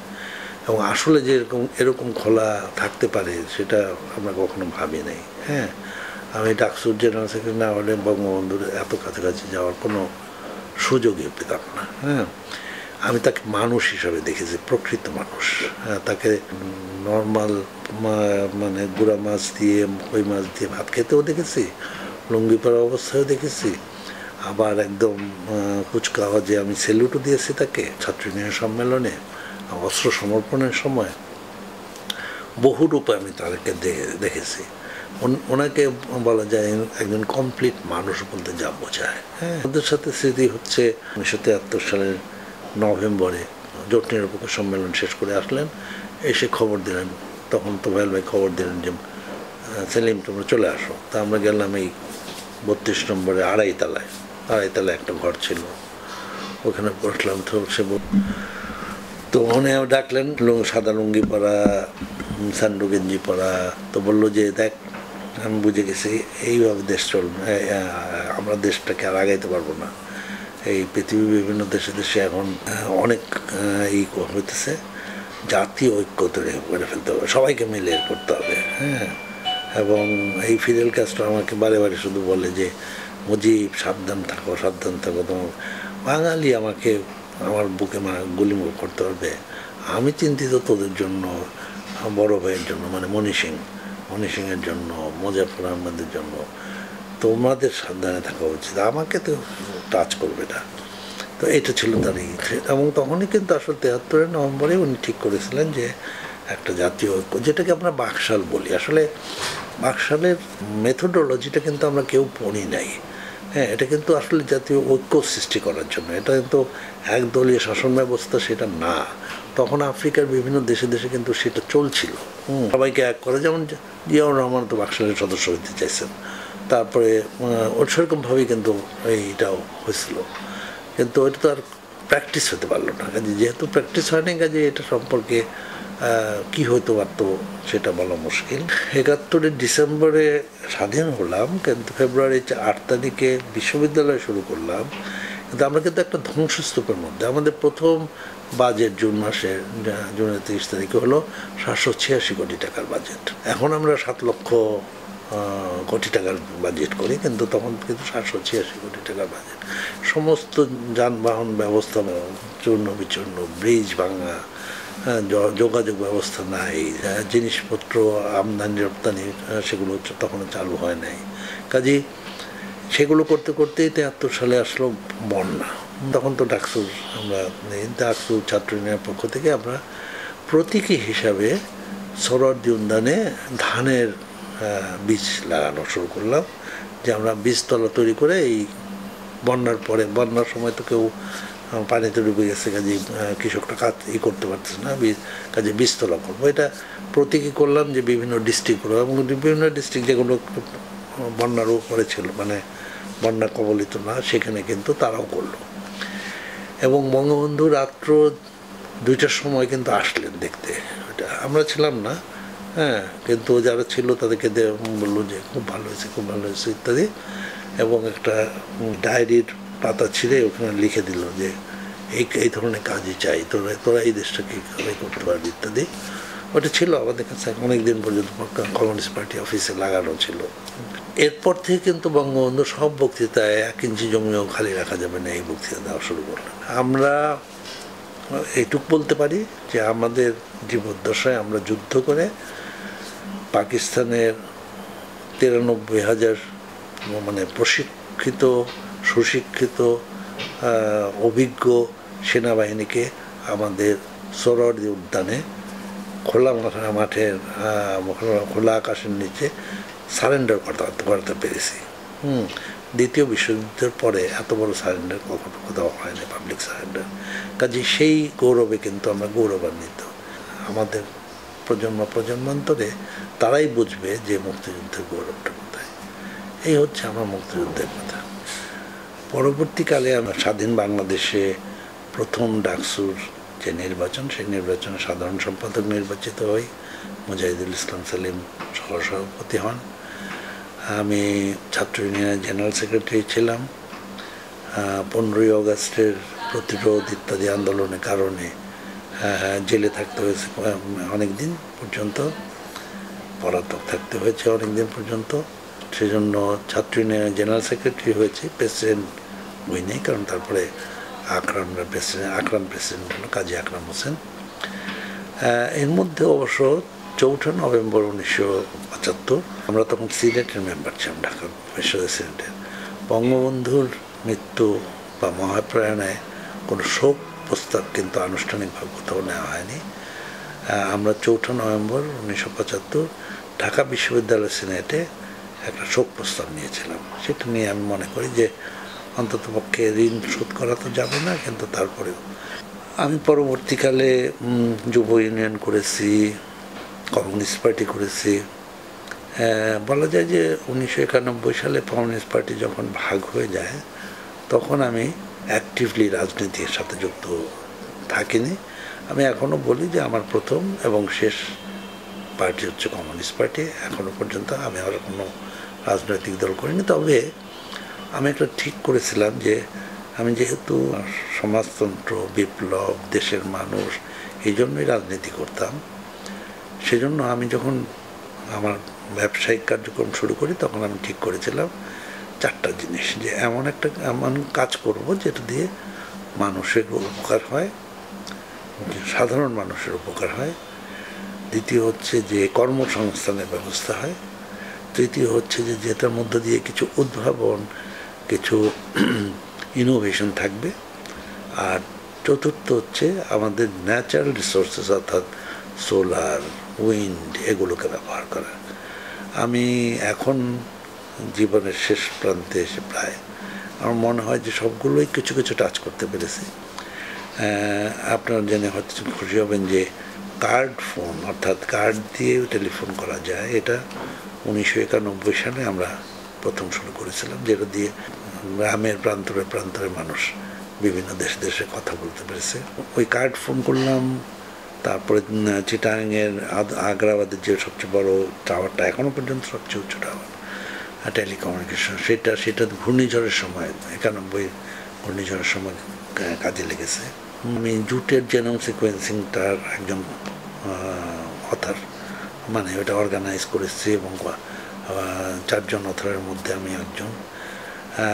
কাস্টম হাউস অটোমেশন করেছি, চিটাগাং পোর্ট অটোমেশন করেছি। এখন সোলার নিয়ে কিছু কাজ করছি, আমি জানি না কতটুকু করতে পারবো, তবে সোলারে বড় বড় মেগা প্রজেক্টস না, সোলার দিয়ে ইরিগেশন এবং মিনি গ্রিড তৈরি করা, যেটা দিয়ে সাধারণ মানুষ উপকৃত হবে, সেটা করার চেষ্টা করতেছি। এমপ্লয়মেন্ট একদম হয়নি তা না, আইটিতে জেনারেল এমপ্লয়মেন্টের দিকে যায়নি, যে গার্মেন্টস ফ্যাক্টরি বা টেক্সটাইল বা ইত্যাদি। আমরা সেদিন কিছুদিন আগে একটা গেট টুগেদার করেছিলাম, দেখলাম যে বিকাশ বলেন, ডাচ বাংলা ব্যাংকের অ্যাডিশনাল এমডি বলেন, সোনালী ব্যাংকের ডিএমডি বলেন, কিংবা এখন গ্রামীণের ডিএমডি বলেন, সবই কিন্তু ডেটা সফট থেকে তৈরি হয়ে তারা বিভিন্ন, এবং শুধু তা না, ডেটা সফটে কাজ করে নতুন কোম্পানি করেছে, বিভিন্ন কোম্পানি, শুধু আইটি কোম্পানি না, ওয়েলনেস কোম্পানি, তারপরে এয়ারবিএনবির মতো কোম্পানি, তারপরে হার্ডওয়্যারের কোম্পানি, এরকম 23টা কোম্পানি, এবং তারা সবাই প্রতিষ্ঠিত, এবং এটাই আমার কাছে মনে হয় যে একটা সাফল্য। এখন সর্বশেষ আমরা কিছুদিন আগে আমরা 71 নামে একটা সংগঠন করেছিলাম। আমাদের মূল লক্ষ্য ছিল এটা মুক্তিযোদ্ধাদের সংগঠন না, এটা মুক্তিযুদ্ধের সংগঠন, অর্থাৎ মুক্তিযুদ্ধকে মানুষের কাছে পৌঁছে দেবে, পরবর্তী প্রজন্মের কাছে পৌঁছে দেবে। আমাদের প্রথম জাতীয় সম্মেলনটা হলো 8ই জুন 2024 সালে, গত বছর, এবং সেখানে কিন্তু আমাদের কোনো প্রধান অতিথি ছিলেন না, ছিলেন 106 জন বিশেষ অতিথি। 106 কেন? কারণ 53 বছরের স্বাধীনতা, 53 জন মুক্তিযোদ্ধা বিভিন্ন সেক্টরে যা যুদ্ধ করেছেন, খেতাবপ্রাপ্ত, খেতাবহীন, কৃষক মুক্তিযোদ্ধা, তারা বর্তমান প্রজন্মের যারা সুখ্যাতি অর্জন করছেন বিভিন্ন ক্ষেত্রে, বিজ্ঞানের ক্ষেত্রে সেজুতি শাহ, কিংবা এভারেস্ট জয়ের ক্ষেত্রে নিশাত মজুমদার, কিংবা ক্রিকেটের ক্ষেত্রে, কিংবা ফুটবলের ক্ষেত্রে, নারী ফুটবলের ক্ষেত্রে, বিতর্কের ক্ষেত্রে, তাদের হাতে আমরা পতাকা তুলে দিলাম যে তোমরা ভবিষ্যৎ মুক্তিযুদ্ধকে এগিয়ে নিয়ে যাও। এবং আমাদের এই আয়োজনটা ছিল খুবই উৎসাহ উদ্দীপনাপূর্ণ, এবং আমরা আশা করছিলাম যে আমরা সেদিকে আগাবো। আমি এখনও আশা করি যে সাময়িকভাবে, যদিও এখন ঠিক এই মুহূর্তে নানা রকম প্রতিকূল অবস্থা চলছে, আমাদের বিভিন্ন জেনারেশন তারা কিন্তু মুক্তিযুদ্ধকে এগিয়ে নিয়ে যাবে।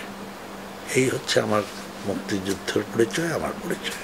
30 লক্ষ শহীদ ও 5 লক্ষ নির্যাতিত মা বোনের সম্ভ্রমের বিনিময়ে আমরা স্বাধীন। লক্ষ লক্ষ মুক্তিযোদ্ধা বীরত্বের সাথে যুদ্ধ করেছে বলে আমরা স্বাধীন। হাজার হাজার যোদ্ধা বীরত্বের সাথে যুদ্ধ করে শহীদ হয়েছে বলে আমরা স্বাধীন। কোটি কোটি লোক আমাদের সমর্থন করতে গিয়ে অবর্ণনীয় দুঃখ কষ্ট সয়েছে বলেই আমরা স্বাধীন।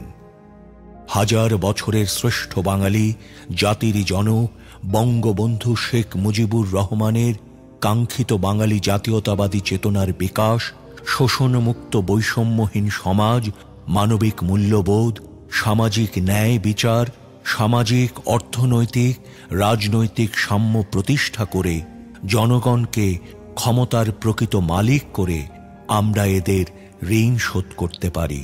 আসুন আমরা আমাদের পূর্বসূরীদের ত্যাগকে স্মরণ করে তাদের নির্দেশিত পথে দেশকে এগিয়ে নেই। জয় বাংলা।